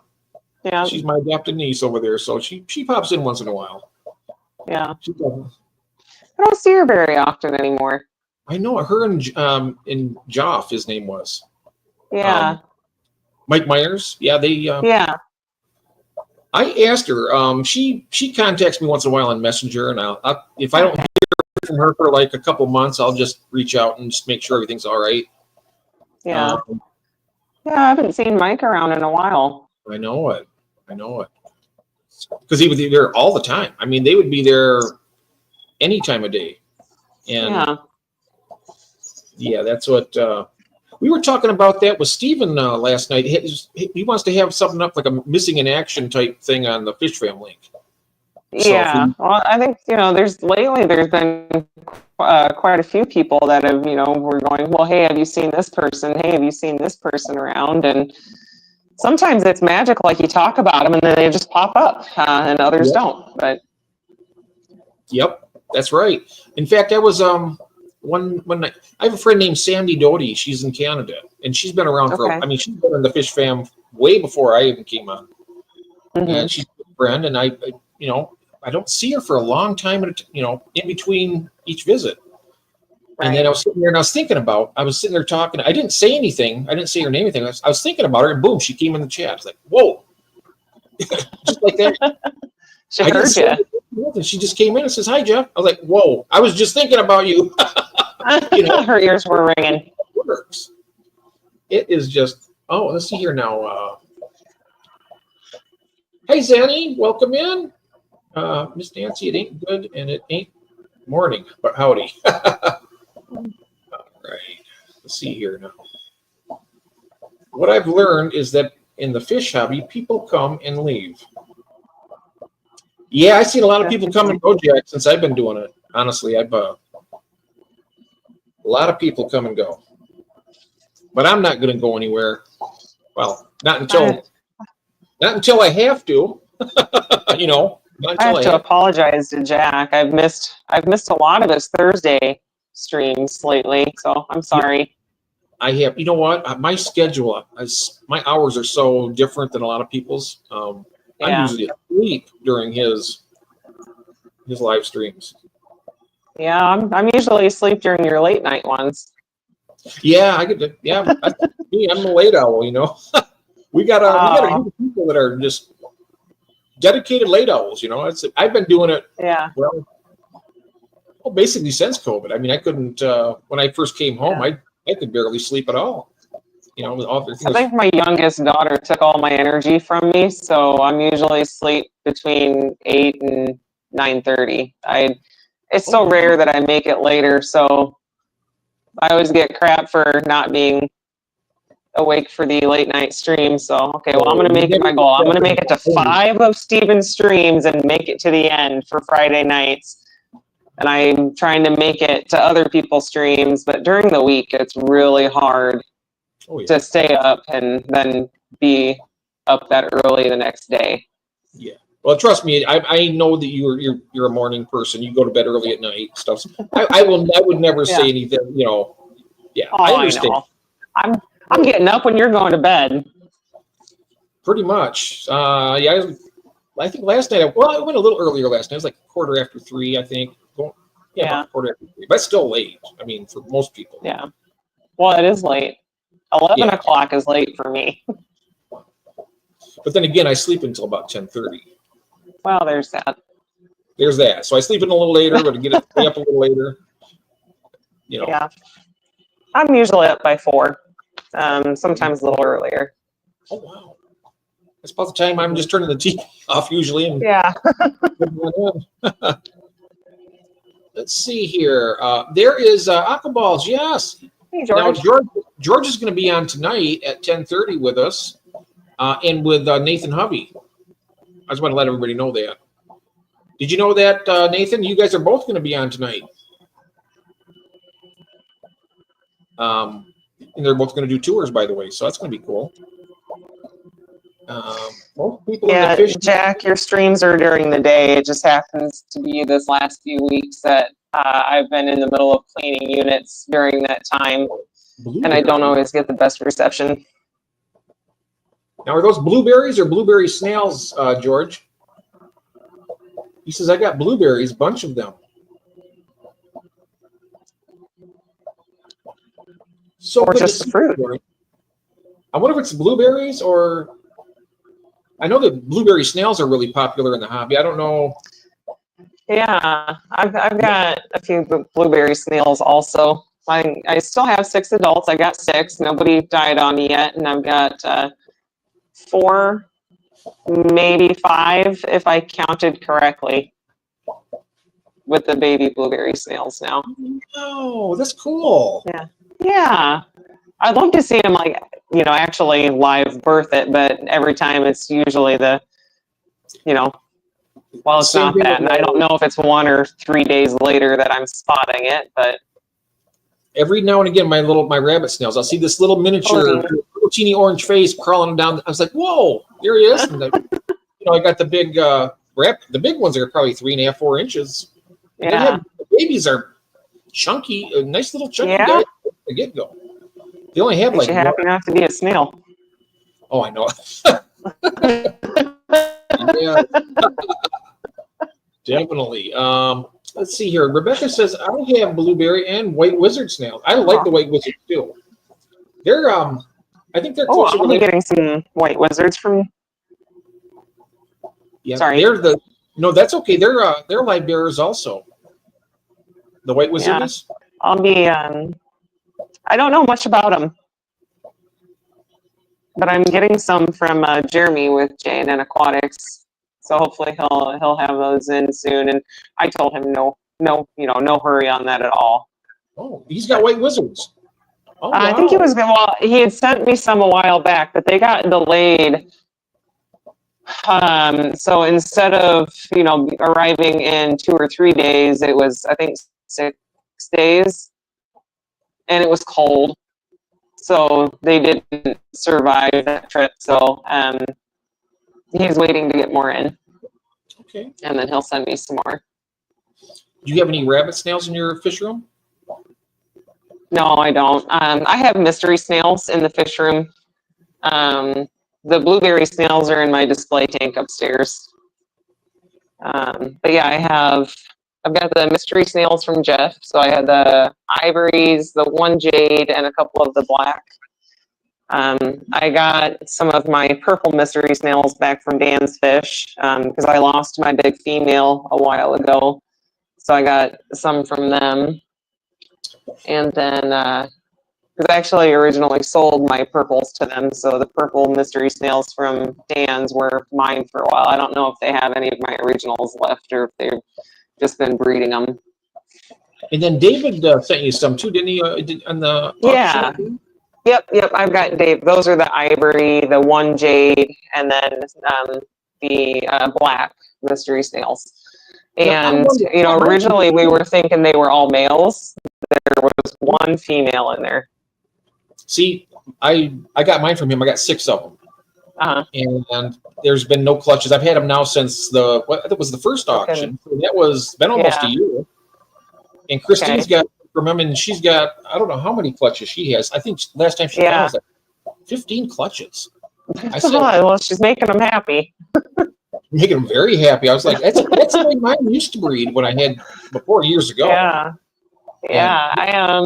I don't have quite as many clutches as Christine does. She might have a few more females than I do. Because I just had the one female from David. But I have 3 in there right now. One of which I think is a kind of a dud clutch. Another one's just about to hatch. It's turning that gray color. And then another is only been there for about 6 days. Now, do you just leave them on the glass? I do. Okay. They say you can do that. I know that what I did is I put it on like a little styrofoam platform, let it float. It works. It can work anyway. As long as they don't get wet, they'll hatch. Yeah, and I tried incubating them in like a deli container one time, and more like 5 times, and I had terrible luck each time. So you know what? I'm just gonna leave them on the glass. I had a whole bunch hatch out that way previously, And even if I get a clutch that doesn't hatch, it's not the end of the world. I have plenty of snails, and I don't need to be overwhelming a tank either. So having a dud here and there doesn't bug me. Oh yeah. But I take mine as that. I don't know if people do this now, but when they turn gray like that, you know, when you touch the clutch and it falls apart, just barely touching it, it's like, that's where it's ready. I take it up and I just in the tank, and I'll just rub my fingers very gently, and the little snails will float down, and then about an hour later, the front glass is just covered with it. Yeah, isn't that fun? I love that. Every once in a while, I'll take them and put them in a different tank. When they're to that point, I'll take the clutch out and break it open into a new tank. Just because there's so many at one time, and even in a 40, you start, getting 100 snails in there. It gets to be a lot. Mm-hmm. I'm looking here. Just one more fish. He says, he has a crap ton of those as well, and he keeps them in the containers. 3G. Oh, thank you so much, Greg. Oh, that's so nice of you. Oh, so good to see you. Hi, Lori. Good to see you. And yes. And Tim's freshwater tanks got, let's see here. And I'm going to go down the list here. Ashley the Tanks, Cats and Jack, Tim's freshwater tanks, just one more fish. Nice. All right. And yay. Yeah, good. Thank you, Greg. I really appreciate that. That's so nice. So very nice. Stephen, I do not blame him. Not worth the battle. Huh? And I know I miss a lot of stuff in chat here, guys, but when I have a nice guest like this, I like to try and concentrate on you that way. But I don't want to. I'm trying. I'm just not very good at trying to keep up with chat. I have forget that that's an option, and you get talking. Yeah, you can ask anybody how good I keep up with it. Yes. Here, Belle said hi, Joe. Oh, hello, Belinda. Hello, Belinda. Belinda, lovely people. They're getting married in 26, I believe. Yeah. Which is going to be your place. Oh, thank you, Greg. He's such a good man. He's got some beautiful fish. He does. He does. Have you seen the Black Angels? And he's got the Bulgarian. I try to pop into his lives too when he goes live. I was in there yesterday for a little bit. Oh, in 3G? No, I'm sorry. I thought you meant Craig. Craig. Greg. He's Greg. Oh, gotcha. But I have seen Greg's Angels. I've seen his tank tours. Oh, yeah. I've been lucky enough to have him on mine a couple times, and that was sweet. Oh, Moneyless Maven for 1 month. Awesome. Thank you. Thank you so much. Oh, that's great. Yep. We talked last week. Anytime that Greg ever wants, I told him anytime you want to do a tour when I'm out at night, just let me know, and I can even start one earlier for anybody who wants to do a tour. I mean, I do pop-ups late at night, but I'm flexible. Okay. All you gotta do is say, hey, I know that I talked with George, and he's going to be doing one with us tonight. And people just ask. I'm really easy. Yeah. I'm not. There's another. Mike MNC. Mm-hmm. He's very outgoing. He's able to go out and ask people to come on a show.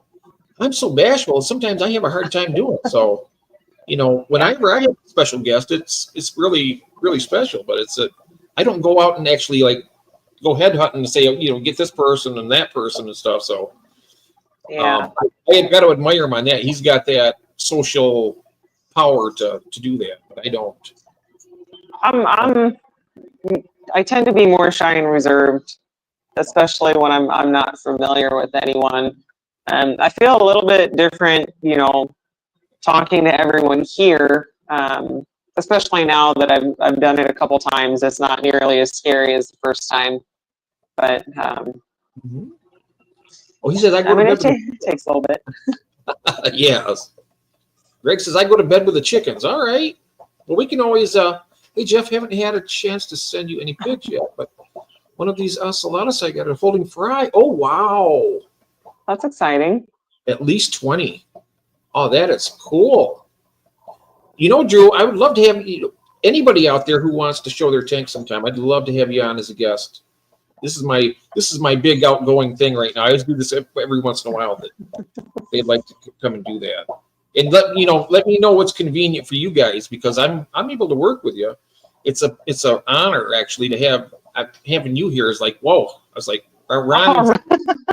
No, it is. I mean, you've been on. I seen you on Mexicali's. I seen you on Foxy's Fishes, a few others, and I was like, oh man, maybe we should ask Jodi to come on mine. And I was like, and it was just right when Ron was going, and you were there, and then it was perfect. So Ron was going. It worked out. I didn't have anything really going on this afternoon, so it's been a first in a while that I'm not at work at this point in the day. Yeah, I appreciate it. Thanks. Joe's here from Nebraska. How you doing? I'm sorry, I didn't mean to. Oh, I don't mean to talk over you. I'm a nervous talker, so sometimes That's okay. Me too. What's that? Me too. Oh, you're a little. Yeah, I'm just like a nervous talker. I just kind of like blurting stuff out. I try I'll babble every once in a while. Yeah, that's all right. That's all right. Let's see here. Green Machine Sweden says, I do not think most of the misinformation is intentional. It is most cases lack of knowledge and understanding. Eager beginners transferring facts that recently learned Dunning-Kruger effect. I'm not sure where that was. Stephen mentioned earlier that Tom Barr was calling it quits against fighting misinformation. And that's Magnus said he didn't blame him. Oh. Tom Barr. I'm not sure who that is. Is that? I'm sure Stephen could probably explain it better than me. I know him only from a. Is he on I think he does videos every once. I haven't seen anything from him in a long time, except for when Stephen and Kelly had him on Wet Your Plants. But I haven't seen anything new from him. Ah, okay. I don't think I know him. I'm not sure. I may have seen some videos, but I really is this channel called Tom Barr? I mean, because I don't know his name. Don't be mad, Stephen. I don't know the answer to this. Kruger effect. What is that? Is that like Freddy Krueger or Dunning-Kruger? Okay. Yeah. Back in the 2000s, I had a giant ramshorn snail. I remember they breed like crazy. And not to jump topic, the giant ramshorn snails actually, Joe, they're the Colombian ones. They will eat any type of plant in your tank, no matter how tough it is. That's why I don't keep any of those. Monster Fish Gale, hello. How long have you been in here? I haven't seen you. I bet you've been here for half an hour at least. And I haven't seen you. There's Hobby Town Chili. Chili and Koi? I'll be right back. I just need to check my chicks real quick. Sure. They're down in the fish room with me. Oh, okay. I'm trying to catch up with this here for a second, guys. I'm not my usual self right now because I had a big spill down here and a little bit off kilter, but I'm getting back into the swing of things. The more you know, the more you realize you know so little. Yeah, that's right. Tom Barr is a plant physiologist who was prominent in the early days of aquarium groups and forums. He did a lot of testing and disproved a lot of planted aquarium myths that still prevail today. Okay. So he's kind of like a trailblazer. He came in and showed us techniques on how to do that. When the kid you're caring for tries to bite you, Belle pulled her teeth out and said, I wouldn't, as my teeth will stay on you, and she hasn't tried since. There you go. Jonathan Coleman is here. Hello. Oh. I didn't realize there were birds down there. Yeah, I could hear them with their empty water container, so I just had to refill it. But here's one of the chicks. Oh, wow. So here we go. What kind of bird is this? This is a baby chicken. It's a mystic onyx. Oh, So she's wow. all black. Oh, nice. Yeah. But it's nice and warm down here in the fish room, and they still have their heater, but they're not quite a week old yet. They'll be a week old tomorrow. I love chickens. I would love to be able to have some here, but I mean, I can't. Sorry. We are allowed to have hens, but there's no roosters around here. Yeah. The noise ordinance. I've been told I'm not allowed to have a rooster. You've been told that? Yeah.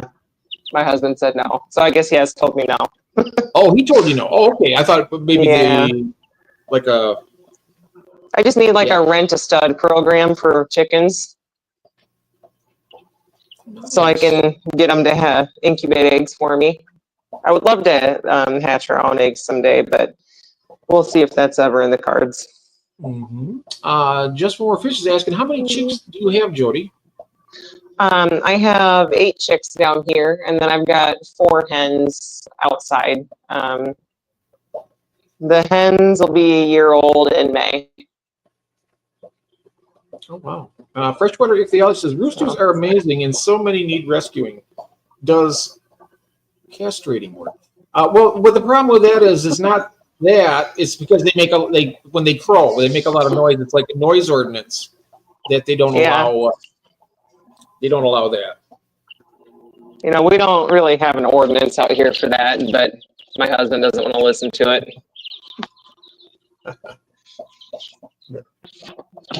And they can get mean. More chicks than some of us ever have. Jodi, wait till he hears the screaming they make when they lay their eggs. Oh, mine are real quiet, actually. Oh. That is about the only time you ever hear them, and they're not real loud. Jack says, I don't think you can castrate a rooster, right? I don't know.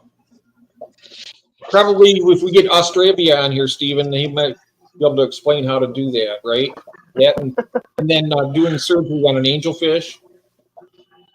Would you hear that night that he did that? We had a troll come in, and his name was Australia. And Stephen was in. Have you ever done surgery on your angelfish before? I was like, what? And then he asked a question about the milliamp something or electrical. He must have got something off AI or something, because Stephen says he was asking questions that are like out of this world, right? Right.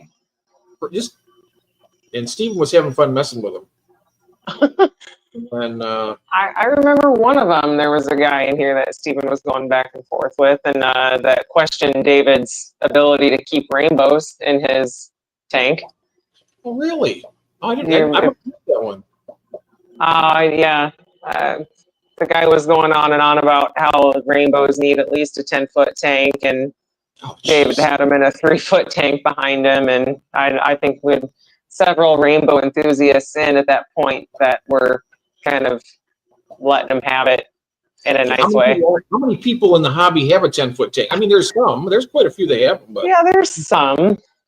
But I mean, that's a heck of a tank. Oh, yeah. I think the biggest common tank that most people have is like a 4-footer, like a 75 or yeah. There's a lot of 125 gallons, and there's different sizes. Yeah. I mean, 10-foot tank. I would love to have a 10-foot tank. Yeah. I would too. Even like a 240, a 8x2x2 would be nice. Yeah. My 230 is 6 long, 2 foot front to back, and 30 inches tall. Oh wow! Yes. It is nice to have a tall tank, but it is absolutely interesting to plant. I have long arms, but my armpits still get wet.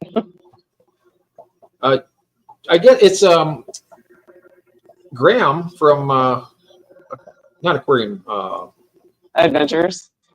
Yeah, Yeah. he's got a 12-foot discus tank now he's building. That's really cool. Oh yeah, Branton says Australia was pissing Branton off. Yeah, I remember that. Hello, Elaine. I didn't see you come in. I'm sorry if I missed anybody Hi, out there, Elaine. you guys. Rooster chicks can be castrated when bought from a hatchery. They're called. Okay. I didn't know that. Hello, Mark. Mark Sturlson. Hello. How long has he been in here? I haven't seen. Good to see you, my friend. You see my special guest here. We have Jodi P here today. Hey, Mark. And George has a 240. It's his favorite tank, 8 foot long. Yes, got to be the 8x2x2. I think. Yeah. Yeah. So good to see you, my friend. I love having a larger. My biggest is a 30 gallon. Yes, tap tanks are a pain. What are tap tanks? I don't know. Geek Boy says tap tanks are a pain. I'm not sure what that is. Rebecca, it can be tough to find those groups. I wonder if you meant tall. Oh, okay. I see. Tall. Maybe. Imagine a 240 tank full of pink angels. Oh, yeah. George has, he's got a bunch of those pink glow angels. He got them, I think he got 12 of them. Yeah. And he's growing them out. They're different. Yeah, I think they're, they're back when in the 70s and 80s, we were injecting them with dye, and that was just brutal. Mm-hmm. It was like,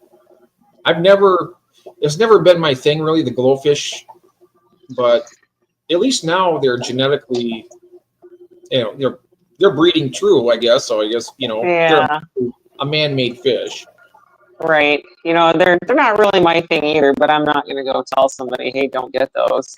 Absolutely. That's not my job.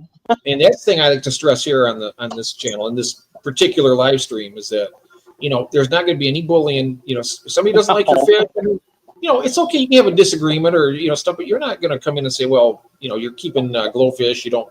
Yeah. Yeah.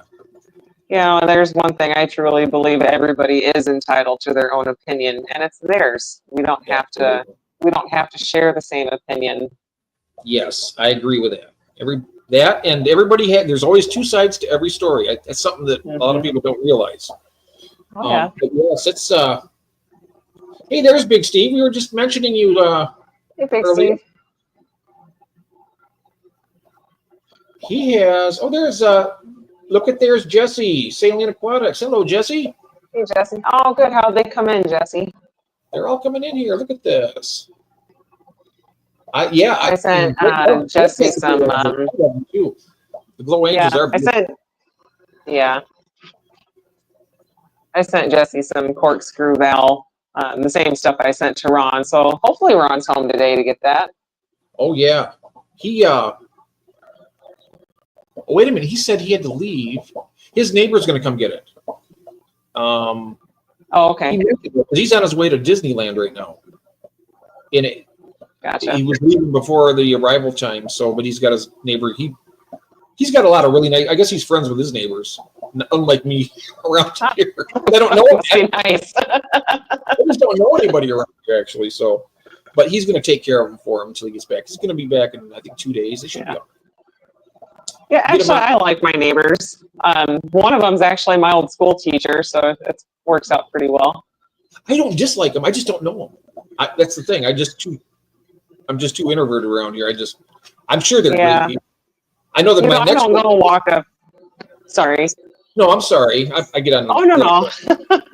I don't walk up to anybody's house most of the time. It's we say hi through our fences in the yards or whatever.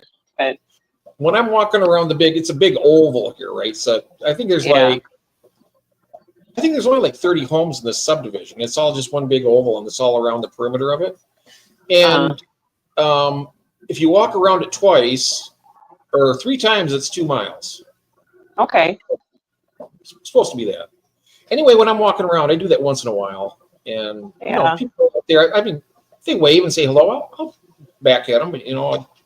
I'm not. Yeah, that's If how I I have to am. walk down to my neighbor's house, I'm going to regret my choice on the way back up. We live at the top of the hill. Oh No yeah, thanks. it's a little of a slog It's going a back big home. hill.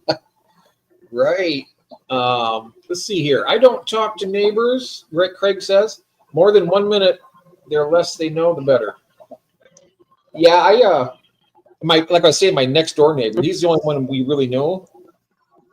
And we got. I mean, they moved in here our house was built in Hey, 2007. Toomey.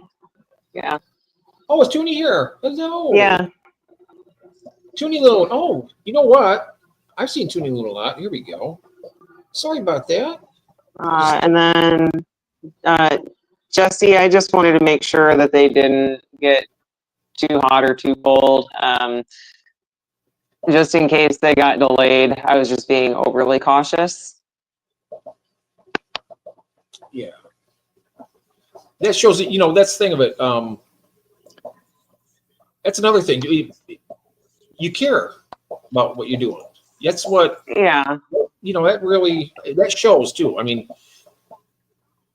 when you're in the chats and everything, and everybody knows you're just a nice person. So Thanks. I don't feel like it takes much to not be a jerk. So it doesn't. It's easier to be happy than it is to be mad. Actually, yeah, I think it's so. but it's easier to get mad. But it's, Yeah, yeah, you know what I mean. I do. I just believe in being a decent human and That's right. being nice. It's just not hard. Yep, that's right. Do unto others, is what they. There's something to that. Yeah.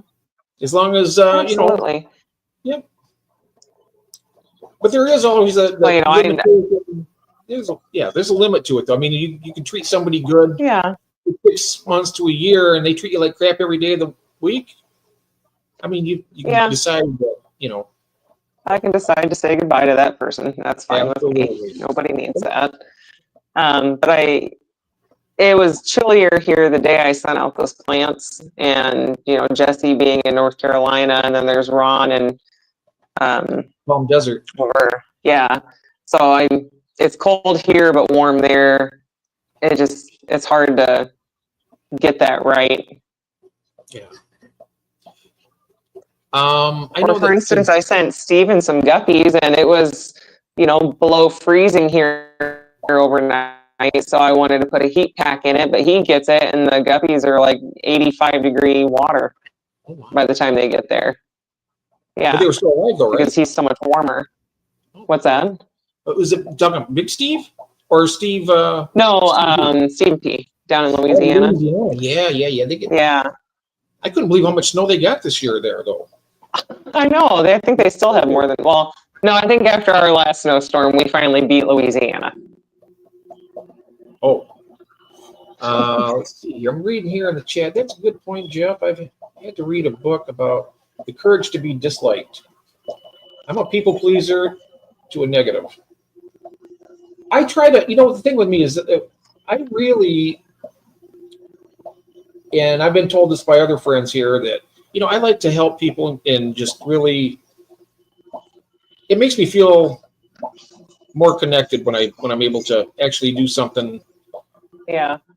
To make somebody's day a little bit better. Sometimes you're, just, or help them with a hobby, or, send them fish, or anything that you can do really. It's a nice gesture to somebody. I mean, yeah, that's just it's not a step back. It's a step forward. I used to be a people pleaser some time ago, and it got to the point that I let it eat at me when somebody was unhappy, and well, how do I fix that? It took me a long time to really get over that and just accept that not everybody is going to be happy with something I do. And that's okay. Yeah. But, Absolutely. being nice along the way is just how I prefer to be. That's the best way to be. It's like he's still I've saying. had a lot of people help me. Yeah, it's nice to be nice, Yeah. I like to pay it forward. A lot of people have helped me in the past, and even now, you know, I ask plenty of people for advice. So if I have an answer to give, and you know, the correct answer, maybe even, I try to share if I can, and or refer somebody to somebody else who I know knows the answer. And yep. And that's what we do here. I mean, that's you know, we support each other and help each other out. I know that people give me pointers on things. You know, I've been in the hobby for a long time. There's a lot of things that I know a lot about. I don't go around preaching it or nothing, but I know some stuff. Right. Anybody ever asks me a question, if I can answer it for them, I'll try. And if I can't, I'm sure I can find somebody who has that knowledge. Yeah. Do you guys have aeration? And they're talking with each other out here about stuff. Let me see. I never medicate. I haven't used any medication since I think it was 2010 when I got some fish, and I got some levamisole, and they were having some real problems, and that worked. I only used it one time and never had to use it again. I used Blue Planet Multi. Oh. I have medications on hand. I haven't had to use them a lot. Only a few times since I've started a year ago. Mm-hmm. Yeah, I think the aeration is a good thing because it'll distribute the medication throughout the tank rather than settling in one area, right? Fish room tour. You're asking for a fish room tour. I don't. Well, I can definitely walk around, but I have not scraped the front glass in my tanks since your auction. So some of them have some green spot algae on them and stuff. They're healthy tanks. So if nobody cares about that, then I can. Oh, I don't care. Take you around, and I got the same thing here. I got algae in some of my glass here and there. I mean, it's a working fish room. It's not. It's not a. It is. Yeah, it's not a museum to come in and look at stuff. No, but I did get them all scraped up for your auction. Oh, they were beautiful. Well, just for viewing purposes, so everybody could actually see well. Okay. But you'll have to bear with me because some parts of this room don't get the best reception. So just yell at me if you can't hear me. Algae is healthy, Jack says. Yes, it is. Yes, it is. There's plenty of it. Don't worry. Mm-hmm. Rainbows can be sensitive to O2 levels. Let me switch my camera around here. Yes, Jodi is a great guest. Ashley to tanks. Yes, indeed. I've been wanting to have her on here for a long time, but I've never said anything. But it worked out great yesterday where we were able to work it out. There we go. Here we go. Tour time. Yes. There we go. Okay. Oh, is she on the big screen? I gotta put you on the big screen here. One momento. You can continue on what you're doing. I just gotta put you on the big screen, right? Gotcha. There we go. That's better. This is my gold ringed Hillstream loach tank. They're not a fan of fast movement, so if I sit here for a minute, they'll come out. And I really wish I could zoom in, but I can't. Yeah, the StreamYard doesn't allow that. I don't know why they do that, but that green algae on the rock is really. Just kidding. Wow. Yeah, that's great for them, and I wish there was more of it. If I had less plants in here, there'd definitely be more, but they really like to play on the plants in here too, especially the fry. And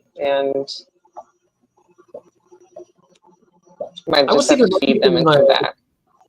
Yeah, I was thinking about taking some tank water, right, and putting it outside on the deck in the sun with the smooth river rocks in there, and just let them sit for a few days. Yeah, maybe they'd algae up pretty well. And wow, yeah, that ought to do it. Mm-hmm. Up here is where I've got the bettas. So this is probably the worst glass, so I'm sorry, but here's the female. A little skittish yet. And the male is usually hiding down in the plants. But I also have mystery snails in this tank, so I've got a couple eggs or egg clutches. This one, we'll see if it hatches soon. If it doesn't hatch soon, I'll imagine that one's a dud because that was laid on the 6th. So what are we today? That's 20 days. Yeah. I'll leave it there for a few more days. And if it doesn't turn gray, then I'll say goodbye to that one. This one, however, is already starting to turn a little bit. Oh, yes, it is. And Very cool. There's Miss Mama. Now you're too high up. Oh, look at there. No, that is a, what is that? Which one is that? That's the Mahakania. Oh, they had a female, yes. Yeah. I love them. Yeah, I do too. I wish the male would come out. Yeah, he's probably like, I'm too pretty for this. I'm too pretty for this girl. Yeah. And here I've got that need to be trimmed daily, and some half black white guppies. Oh, So yeah, absolutely in need of a trim and a replant. And same for this tank. Sunday is maintenance day. Everything's going to get taken care of. But I emptied some mystery snails into here too, and they really like to be in the algae. Growing. Oh yeah, look at them. They're enjoying it. Yeah, so there is some ram's horns and other pond snails in here. But let's see, there should be. A lot of people don't like snails, but you know what? I really do. I like snails. I always have. Yeah, I do too. There's the little purple mystery snails there. Oh wow! Let's see, and then there's galaxy blue-tail guppies in here. Yeah, we got a female hanging out that's probably about ready to drop some fry. She's looking a little squared off, so that's cool. Yes. And down here, the calico blue cat platies are down in this tank. There's some of the fry all nice and chunky from this morning's meal. Oh yeah. And then I have got some pseudogastromyces laticeps. Oh yeah, little hill stream loach. There's one there. Yeah. Let's see, where's the other one? They're usually right on the glass for me. One hanging out there, and one went back around to the other filter. And then there's also some L411 plecos in here. What type of plecos? What type of plecos are those? Oh, L411s. Monte Dorados, I think. I don't think I've ever seen that one. Hey, there's Whip. Whip is here. Hello, Whip. Rebecca knows the answer. Hey, Whip. Oh, Rebecca, I bet she does. Yes, that's her bag right there. The Plecosmus. The 411, Rebecca. Yeah, I think those are the Monte Dorados. But yeah, and here's more hill streams. You ever see the 471s? That's what I wouldn't mind getting. The mini snowballs, they get about 3 inches. There we go. Jeff, your babies and are then the albino golden mollies are in here too. And I don't know if you'll see the mollies make an appearance or not. Maybe there's one. Okay. Right there. There's the female. Oh yeah. Yep, I got lots of black molly. I love mine. And then here we've got some EBAs from Cheryl. Oh yes. You know, there's 3 of them in here right now. Yeah. They really hold their value. I've noticed that. Really well. Yeah. And then there's some mystery snail babies in here. 20 of them. Wow. And I'll be separating out colors here soon, but yeah, this is kind of a hodgepodge at the moment. I've got some blue Kochu tetras in here that'll be going upstairs along with the EBAs and a few of the mystery snails. But then I've also got L136Bs. I don't know what their common name is, but they're in here also. You can just kind of see it's dark body there, but they have little white polka dots on them. Very cool. Nice. Now your tank is like the best of both worlds, I noticed. Look at those guys. Oh, they're beautiful. Yeah, they're probably 3.5 inches. My sister I have one in another tank. Okay. Go ahead. I was going to say my sister bred the regular blue Acaras. I mean, they're the same as them. But they look more like a green terror or a Jack Dempsey kind of like. But she bred those, and she had literally. I mean, she had probably 100 fry.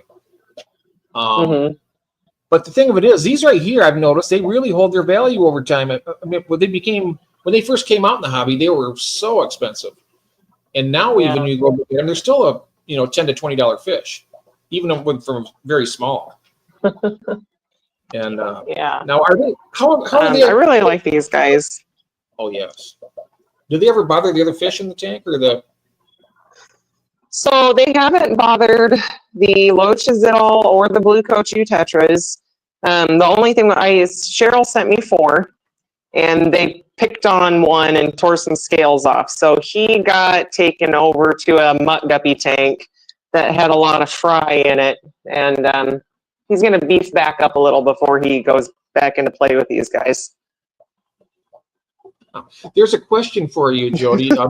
Asking, what do you use to write on the glass? Window markers? Dry erase markers for right now. Erase markers, okay. Yep. I do have some chalk markers. I just haven't broken them out yet. And Ashley the Tanks, I love EVAs. Ashley the Tanks. Yeah. This is my first time having them. They'll be, when fully grown, the biggest fish I have. Yep, right now my biggest fish is it is the eye bite. So he's about a 7-inch fish down there, and then the next down would be the dragon bloods. They're about maybe 5 inches. Yeah. So that's the biggest I have. And when I get done though, I mean they're all the African cichlids. I'm going to be getting moving them out very soon now that I got these bags. So I'm sending a group to Gabriel GNC Aquatics. Okay, nice. I'm going to send him a whole breeding group, as many as I can fit in the box, actually, and then get them to him in California. If anybody else out there, if you guys like African cichlids, I mean, I just need help with shipping costs, but they're free to anybody who would like some. So that's really nice of you. Yeah, I just, I mean, I like them and everything, but I have plans for the fish room here that they just take up too much time. Yeah. And that's kind of why I don't have a lot of big fish. Is I want the tank space for a lot of things, not just a few things. Also, Nathan's asking a question. Jeff asked Jodi if she's bred the blue coachie tetras yet. I've been wanting those. I have not. I haven't tried either.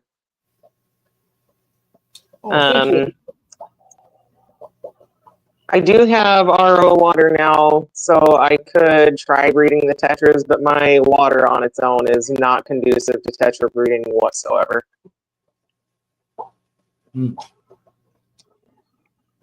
Yes, just keep that in mind, Nathan, and everybody out there. Like I say, just for the cost of shipping, I will give you African cichlids.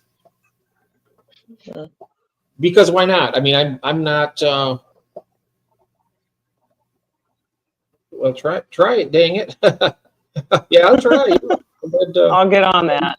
I'll have to catch the rest of them out of that 230 and bring them down here. I've got the long fin Palliatus here and some juvenile Calitawas. Oh yes. And some plants that need to plant instead of float. Most of mine are floating in a lot of my tanks. In my firemouth tank, I was letting some aphids die. Oh wow. Yeah, that's fun. Mm-hmm. Oh, let's see. There. There's the corkscrew veil again. There's That's David's cool. kill. Oh shoot! I touched the glass. Yeah. There's David's kill.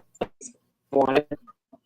Oh, the Achilles. Oh, One yeah. of them. Yeah. And then there's some coolie loaches in here. That's another. I Allegedly. love And the Cooley loaches. little lemon blue-eyed bristlenose juvenile. I won a raffle and got 12 of those on that raffle. So they're dispersed in tanks. And in here I have a snow white long-finned bushy nose Solelia marmorata, and Labogastromyzon changtingensis. Probably Ooh. butchered that. Is that a goby? Yeah, so this is, no, these are hill streams and then the long fin plecos. Oh, okay. Yeah. Yeah. That was cool. Very cool. Yeah. The one over on the rock, that kind of looked like a goby at first, and then I see now that Oh, yeah. Yeah, there's such a wide variety of hill stream loaches, different shapes. Which ones are these? Definitely, Again? obviously, different sizes. What's that?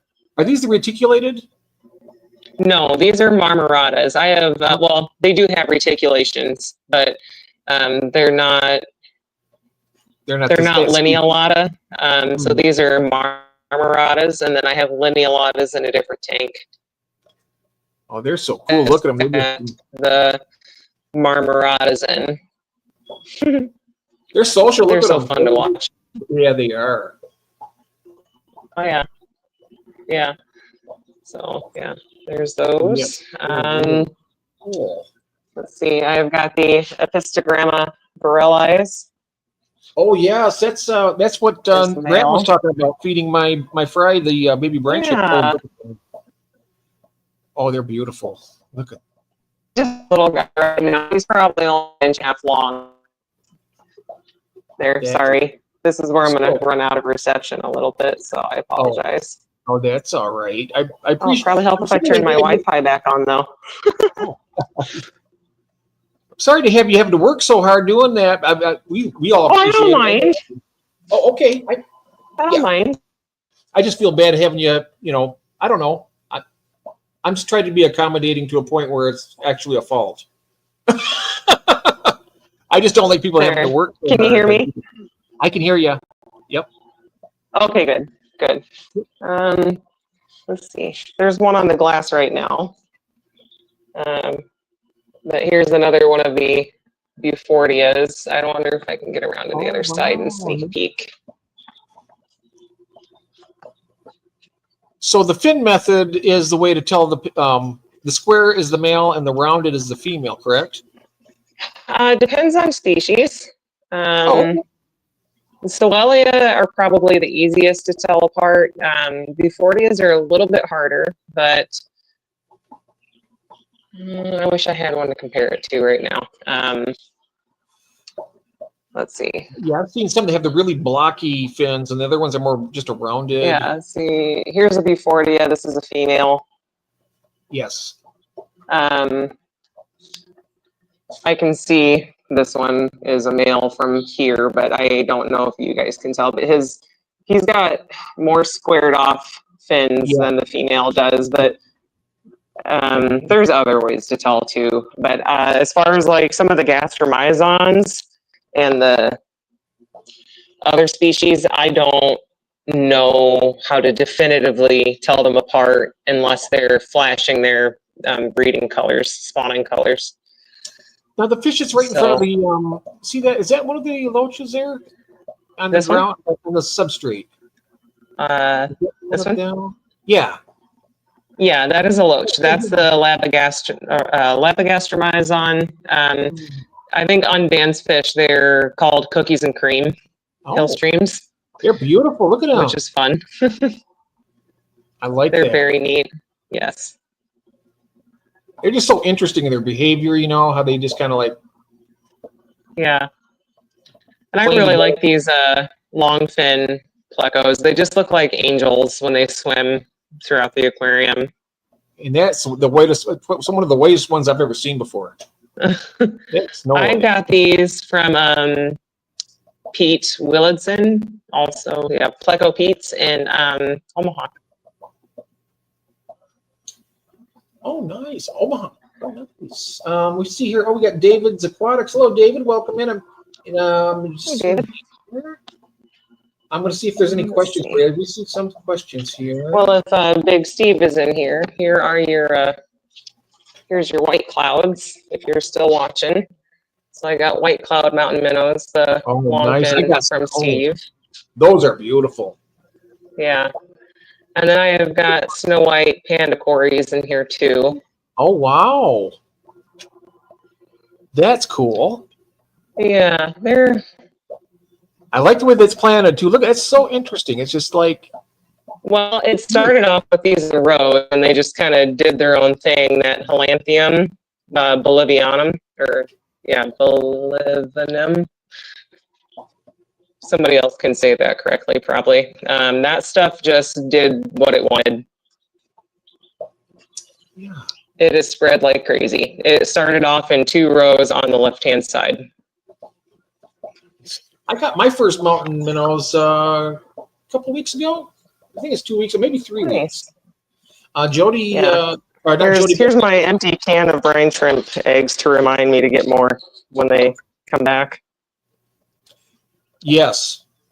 So you get all your stuff from your bags from Co-op. Do you ever try the Shrimp Direct or? I have not yet. I just I've got some, like I said, Big Steve gave me some suggestions, so I just need to go and order them. Just haven't done it yet. Here's a bunch of green Moscow juveniles in this tank, so they need to be separated out into males and females. I've got coral blue calicos in here, the platies. Wow, beautiful. Yeah, Those are nice. I like these guys. They keep running away, but There's they're one right there. curious enough. They want food. Oh, yeah. They are gorgeous. Look at that. Yeah, these are just a little fry. I did lose the mom a while back, but there's some more females in here, so Circle that of was life. kind of a bummer. Mhm. Yeah. Don't know if we'll be graced with their presence, but I have some Santa Maria endlers in here. So here's one of the males or females. And I don't know where the male is hiding, but I do have some fry already. I just got these a couple weeks ago. Oh, there's the male. And goodbye. They're quick. Didn't get much of a look at him.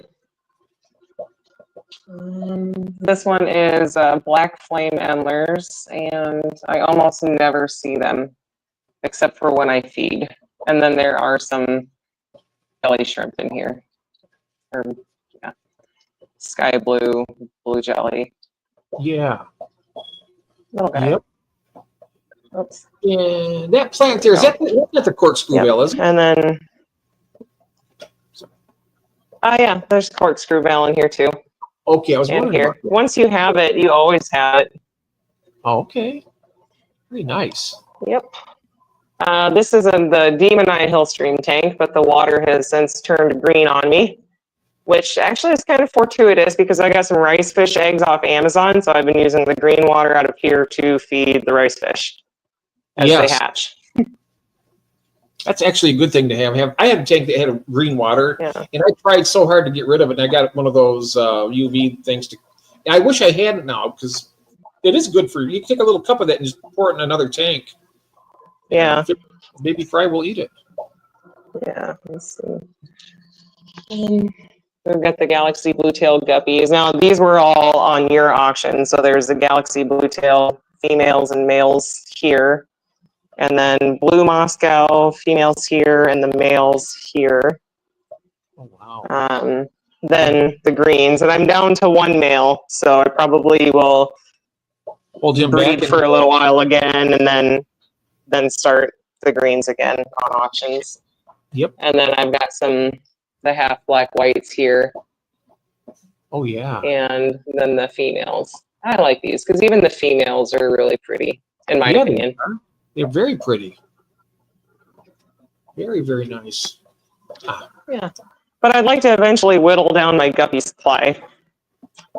That'd be nice. And then, let's see. You want to replace those with? I would say if you whittle down your guppies, what other type of fish do you want to replace them with?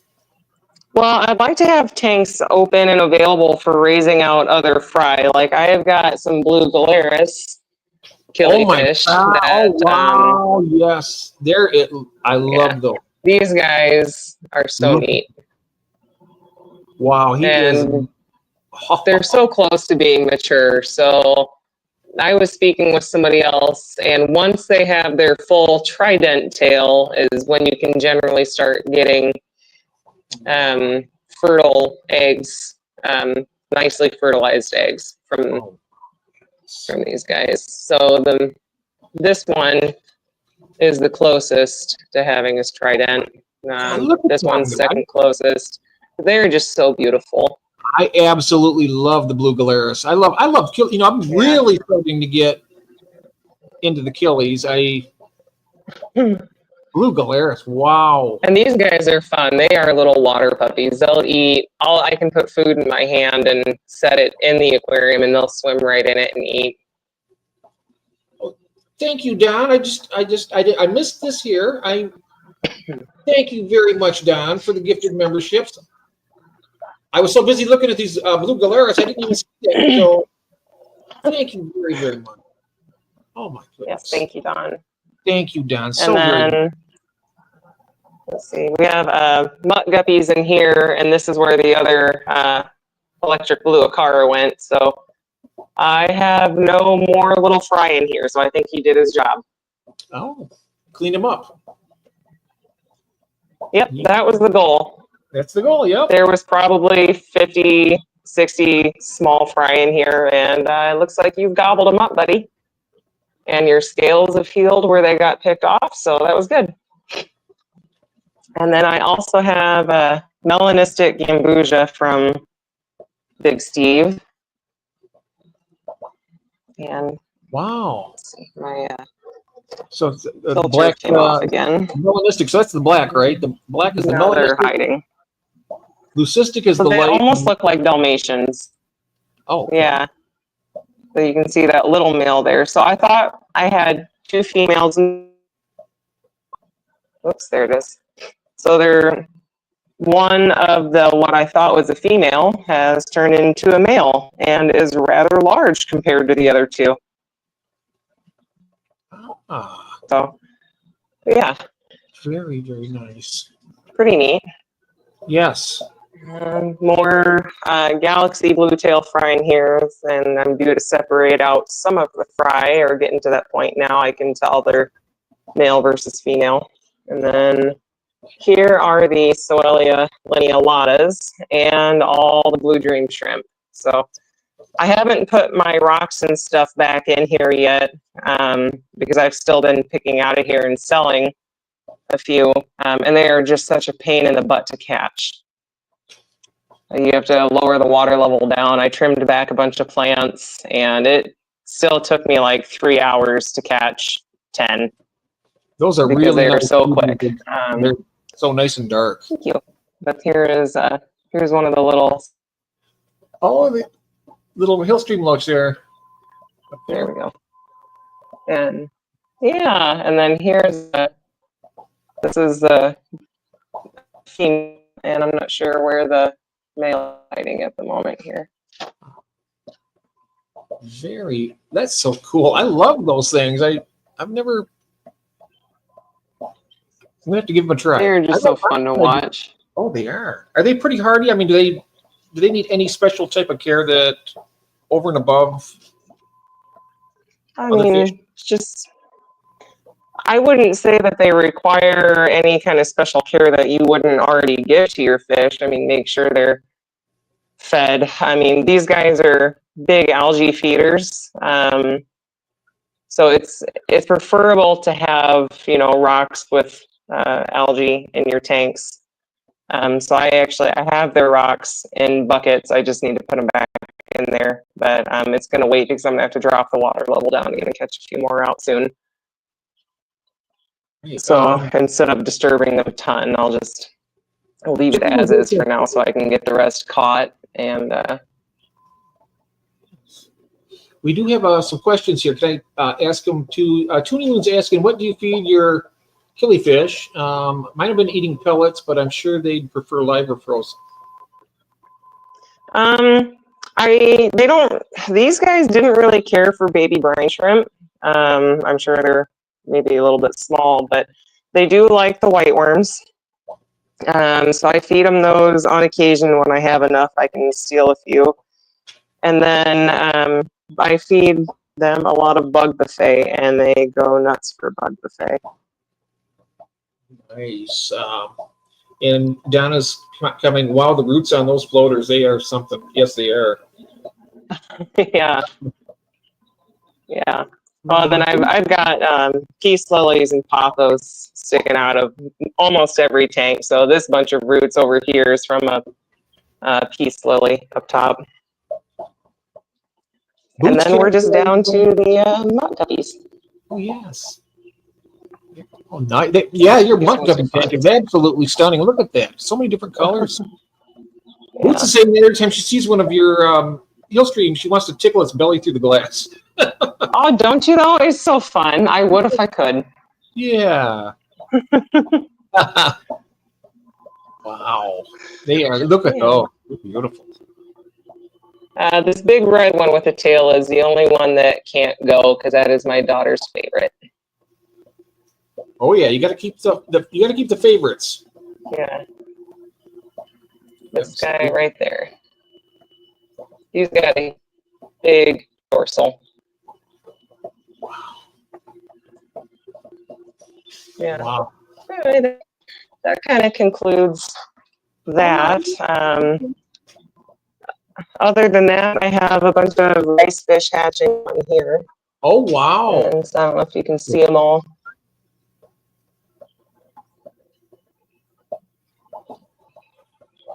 Oh, wow. And it looks like I'm going to have to fish a few more out of the container with the eggs. 1, 2, 6. Well, there's at least 6 more in there to pick out, so I'll have to get those out. And other than that, we have chicks. Oh, yes, I hear you. Yeah. Welcome in, Barbara Jackson. Hello. Welcome in. What a fantastic tour this is, I tell you. There we go. We got fish and chicks. Yes.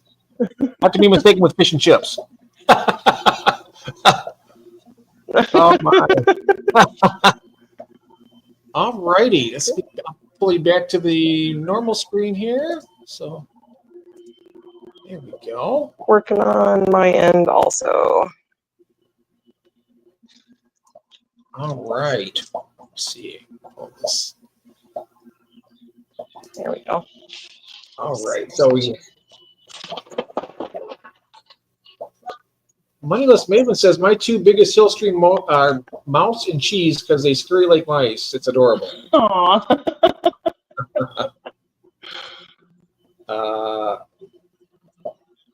Oh, you see the little stingrays, Melvin says. Mini stingrays. Yeah.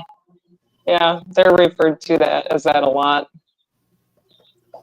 Oh, and Elaine's asking, what were the plants in the White Cloud tank? In the White Cloud tank, the carpeting plants. Maybe. Here, I'll just, there was the carpeting plants were Palantium bolivanum. Help me out, Stephen, if you're still here.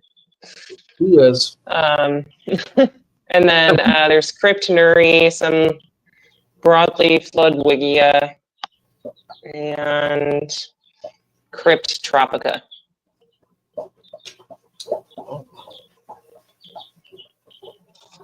Yeah. You know, we were talking earlier about like the working fish rooms and then the nicer.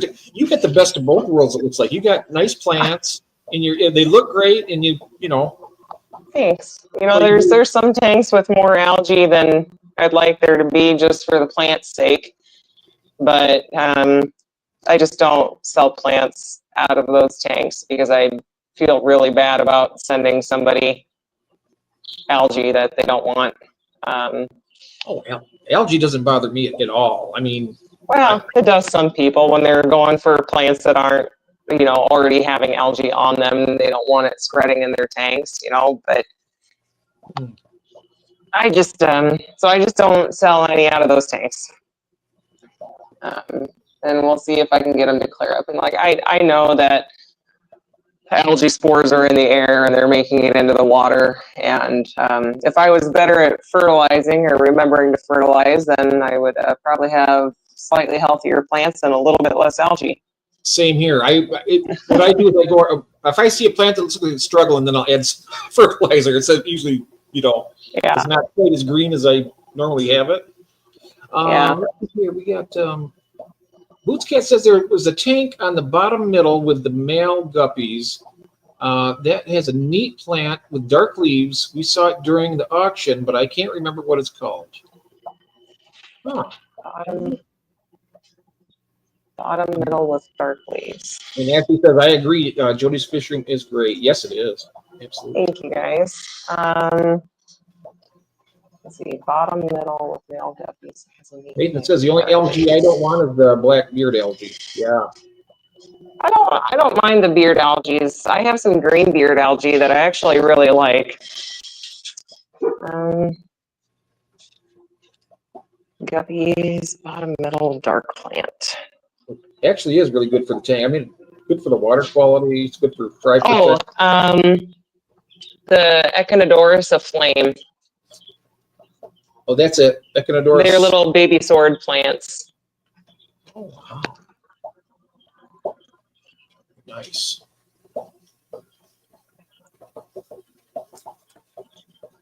I think that's about the only other really dark plant I have is the Echinodorus aflame.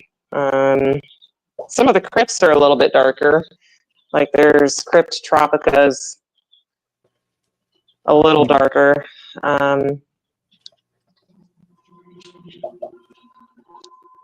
Oh yeah, she says I think it was the Moscow guppy male tank. Christine says blue Moscow males. Yeah, that's the Echinodorus aflame. And you're getting a lot of thank yous from Christine. Says thank you so much, Jodi. Absolutely beautiful tanks and fish. Oh, thank you. Thank you, Jodi. Even I like my BBA. My panda gar I had at the time ate it all. Oh wow. Wow. That's cool. Algae is another Excuse me. Well, I only had like regular blackbeard algae one time, and it came along with staghorn.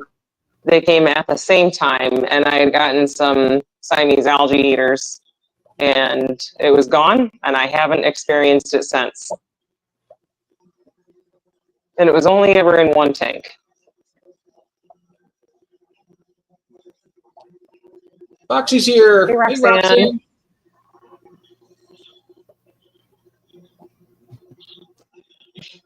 Yes, we've been having a great tour here, enjoying it. Let's see now. Swiffle says, thought Jodi had Hawaiian blue guppies. Nope, I have blue Moscows.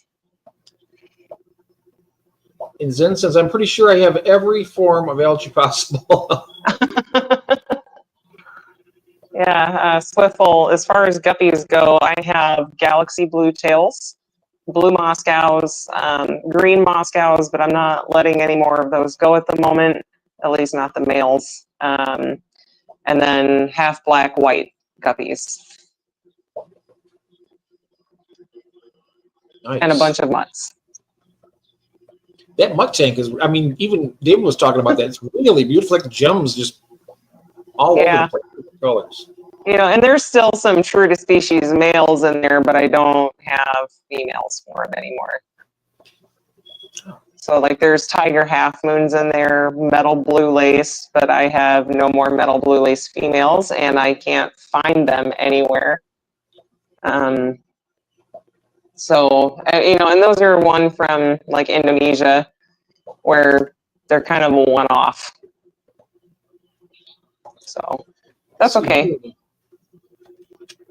And Don says, I love my algae nearly as much as my neos and amanos and autos do. Yeah. Yeah. I really don't mind it, to be honest. I mean, if it's blocking the view of the fish really bad, I just clean the front pane. I leave everything else. Yeah, I don't mind, some of the spot algae on the glass, but what I really dislike is the darn Claudiphora algae that just won't die.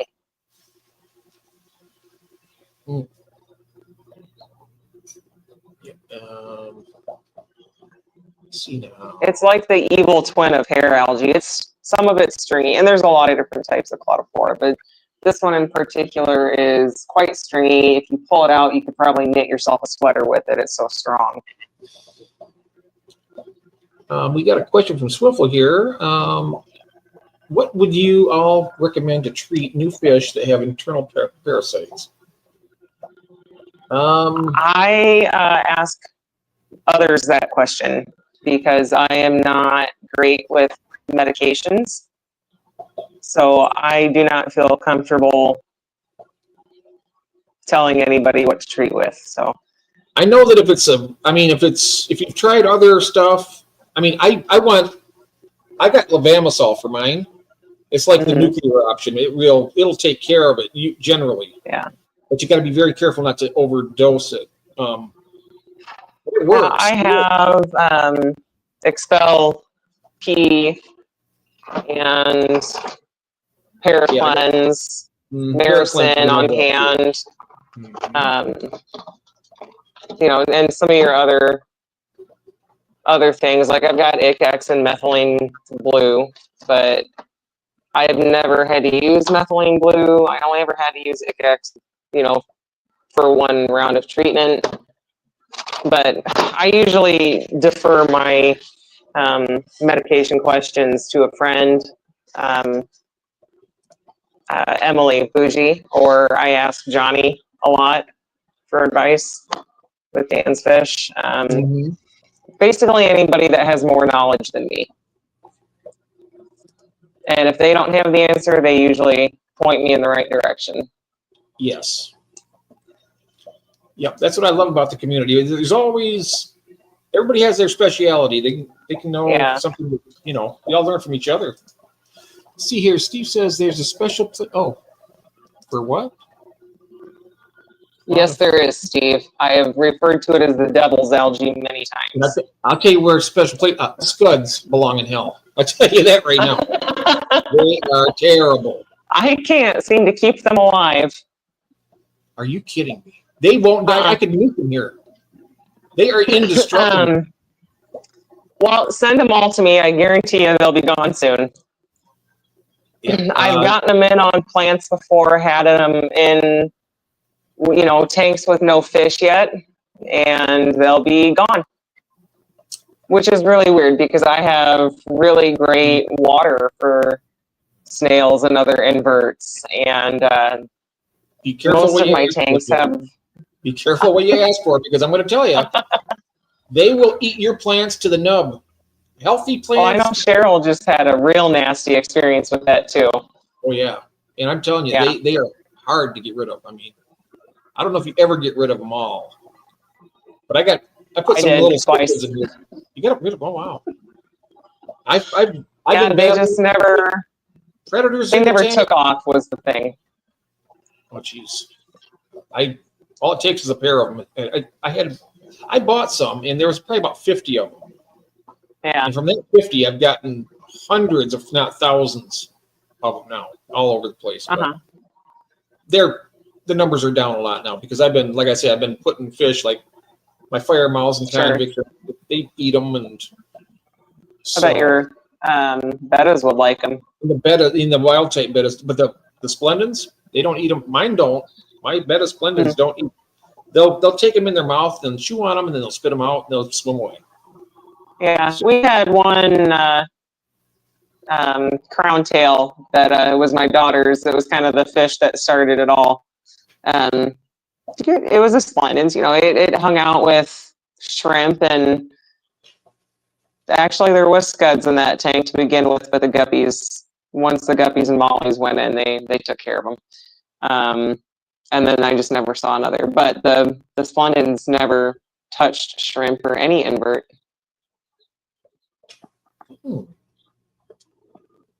Yeah, my see, Zen's looking at her tanks. It might be why Jodi's tanks are immaculate. They are not. My aquatic thank isopods you. have grown quite a lot. I like the isopods though. Those are something I'd really like to get. I know Grant Eater has some. He did have some anyway. Yeah, those are nice, and they're non-aggressive. They don't they won't mess with your neocardinas or. Yeah, those are. The only thing I've had go after my neocardinas are the darn rainbow fish.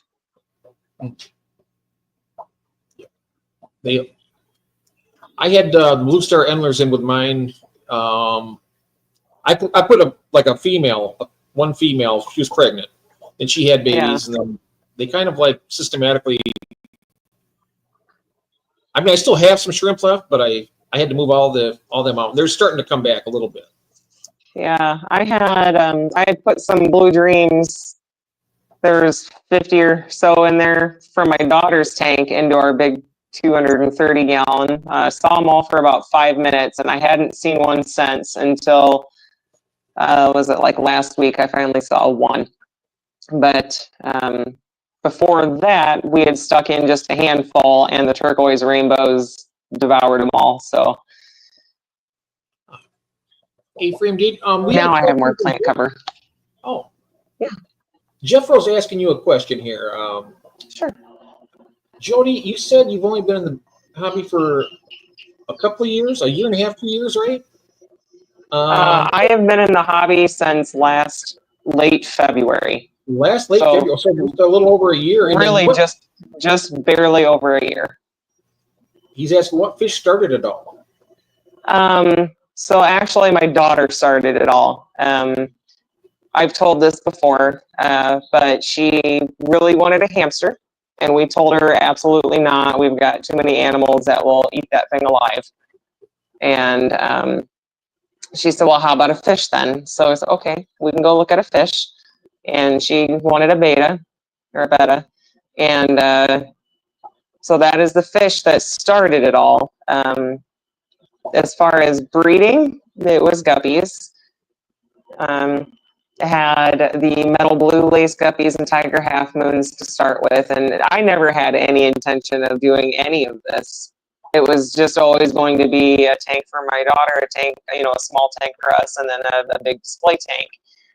And then all the fry started coming, and so we was more of a, well, I want to save the fry, and well, now I have too many fry, and shoot, now I need more tanks. And then it didn't become, oh shoot, I need it, is, oh I really want more. So now, here's a question: is your daughter still interested in the fish? Yes. Yep. And she has a 60-gallon tank in her room with 2 axolotls in it. And there's a few guppies living in there with it, some mystery snails, and 2 Amano shrimp. Oh wow. Yeah. So she's still very much into it. She just came down to the fish room this morning, and we got some red wigglers and European night crawlers out of the worm bins, and restocked her supply up in her room. So she's very much into the fish, and I'm surprised she hasn't made her way down in here yet today. Because I'm about to say, sometimes it happens. You start out getting something for somebody, then you like it, and then they decide they want to do something. I've seen that happen. Yeah.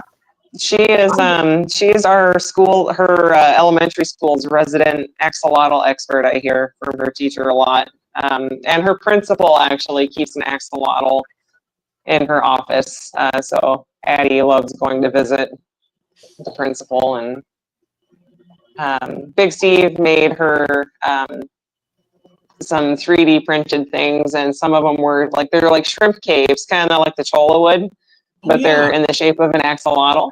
And so she took one of those to her principal for her office desk. So. Oh wow! How nice! Yeah. Very nice. And Fox says, "I love that. That is cool, isn't it?" I know she does. Yes, she does. And next weekend we get to pick up our little axolotl from Roxanne. Yes, I seen them when they were in the Egg Watch when they had them Yeah. back. So it's Addie already named it Blackberry. So we'll have a little melanistic, lavender melanistic. Excellent. What are they, the leucistic ones? The really light. This one's a melanistic, so this one will be dark, and the gills almost look like a maroon color on the video Roxanne sent me of her. Really, really pretty. Well, I guess I don't know if it's boy or girl yet, but it's really pretty. Yes. Prodigal, of course, Don has a video dropping later this evening. Oh, nice. Can somebody drop that link in the chat? Does he have the? Oh, he hasn't done it yet. If you want to drop the link down after you get it done there, go ahead and do that. I would do it if I knew where to go. Let's see.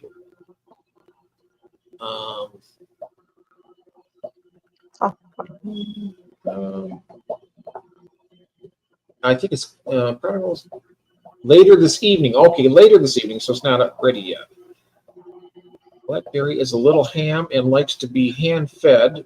Blackberries. I'm so excited. Whip says, all right, ladies and gentlemen and children of all ages, I'm going to spend some time with Mama Bird and toss some groceries down the neck hole. Hoist the colors high, never shall we die. Right? Don't forget. Whip, let's get tanked. I got my coffee right here. See you later, Whip. Have a good evening, my friend. There, I posted a link to Don's channel. Hopefully that's the channel. Yes. That he's going to drop on. So. Oh, okay. Extra secretive and have an extra. Mm-hmm. Dang it, Jody! I was looking for the channel. Well, all you got to do is touch on it on the screen if you got a phone. Sweet. Oh shucks! I'm so sorry. I'm so excited to see it. I didn't know it was going to be private. Oh, it's a private video. Oh, you just subbed it down? Oh, great. Nice. Very, very nice. I'm seeing here now. It's. I don't want to take up too much of your time, Joe. I know you're very kind and very generous. That's okay. There's leftovers in the fridge for today. They can figure it out. Okay. All right. I just don't like to impede on your time. I mean, I can, like I always said, I can just do this all night long. I don't get a lot of adult time, so this is nice. Oh, nice. Great. Great. Excellent. So, I think I've ran out of questions myself. I'm just really, I'm sure that isn't that funny though when you do something and then it's a couple hours from now, but oh yeah, I forgot to ask that, or I forgot to, about fish. Well, you got my phone number. You can always ask. Yes, I can. I can do that. And yeah. And is it too early to ask if you're going to be in the next auction, right? I'm planning to, yeah. So there's going to be Roxanne's is on the 12th. So yes. I'll have some stuff in hers too. And then I plan on being in yours as well. Excellent. I got to look around here and see if I have anything. I'm not sure what the cutoff date is for that. Yeah. I'll look and see. I think the cutoff date is Saturday for Roxanne's. Which, okay. Roxanne, I owe you some videos. All right. Brant says, Jeff, when is your next one? I have my next auction is on the 19th, Branton, and 19th at 8 p.m. It'll be 7 p.m. your time. And love to have you if you got anything. You don't have to have a lot of stuff. I mean, if you have an overabundance of something, you can even put up one lot if you want. It doesn't matter. You don't have to have. We try to keep it at like 4 to 5 lots per person because it can get really lengthy. But you can definitely. Yes, benefit auction cutoff date is March 29th. Okay. I see Nathan asked what my goal is for the end of the year. That's a hard one to answer. I didn't go into this with a specific goal, so I'm not going for BAP points or anything like that. I don't have a club around here. I would love to start a club, so ultimately that's a goal. But we just don't have a lot of fish keepers in this area. Locally, an hour and a half away in Omaha or Sioux Falls, there's a lot more, but even the aquarium club in Sioux Falls kind of died out. So if I can figure out a way to gain some traction, I would love to start a club here. Other than that, my number one goal is learning. Just learning more about what I have here, any future fish that I plan to get, learning about those. So at least I have some prior knowledge before they get here, and then, learn as you go, as we all do. Maybe someday I'll put out something, more than just an unboxing or hey, look what my fish are eating video. Anything would be. We'll get there. We'll get there. Baby steps. I've gotten more comfortable. Oh, sure. I'm sorry. I just want to catch it before because the chat's kind of flying again, and I don't want it to fly up where I forget about it. Jodi, if you could only have one fish, what would it be? Guppies as a whole is acceptable. Hill streams. Hill streams are by far my favorite right now. They're just so fun to watch. They're all, even within the same species, their characteristics are so different from one another. They all have their own little personalities. And I know that can be said of literally every fish, but they're the most fun for me right now. And Foxy says, will you be focusing on expanding or organizing going forward? Oh, well, I'll let my husband organize. I'll expand. Okay. Oh, this is a good idea. Nathan says, try starting a Facebook group. H. No, thanks. No, thanks. I don't do Facebook. Yeah, I'm not on any social media other than YouTube and Discord as of this year. So I don't do Snapchat, TikTok, Facebook, any of that. It's not for me. I don't want it. The only thing I do on Facebook is for birthdays, I'll say happy birthday, but I use it for Messenger. That's pretty much it. What's another question here? I saw Rachel asked if I was going to the Clash. I am, but my kids will be in school, so they will not be coming. And I can tentatively say right now that I am, but it's not set in stone yet that I'm going to be able to, but I am definitely working to get there. I'll actually be making Roxanne's wedding cake. Oh, wow. Great. Yeah. Oh, nice. So that's something else I do on the side is decorate cakes. Oh, that's great. Yeah. Don't tell David that, though. Get him around your cakes so you eat all your profit up. Yeah. Right.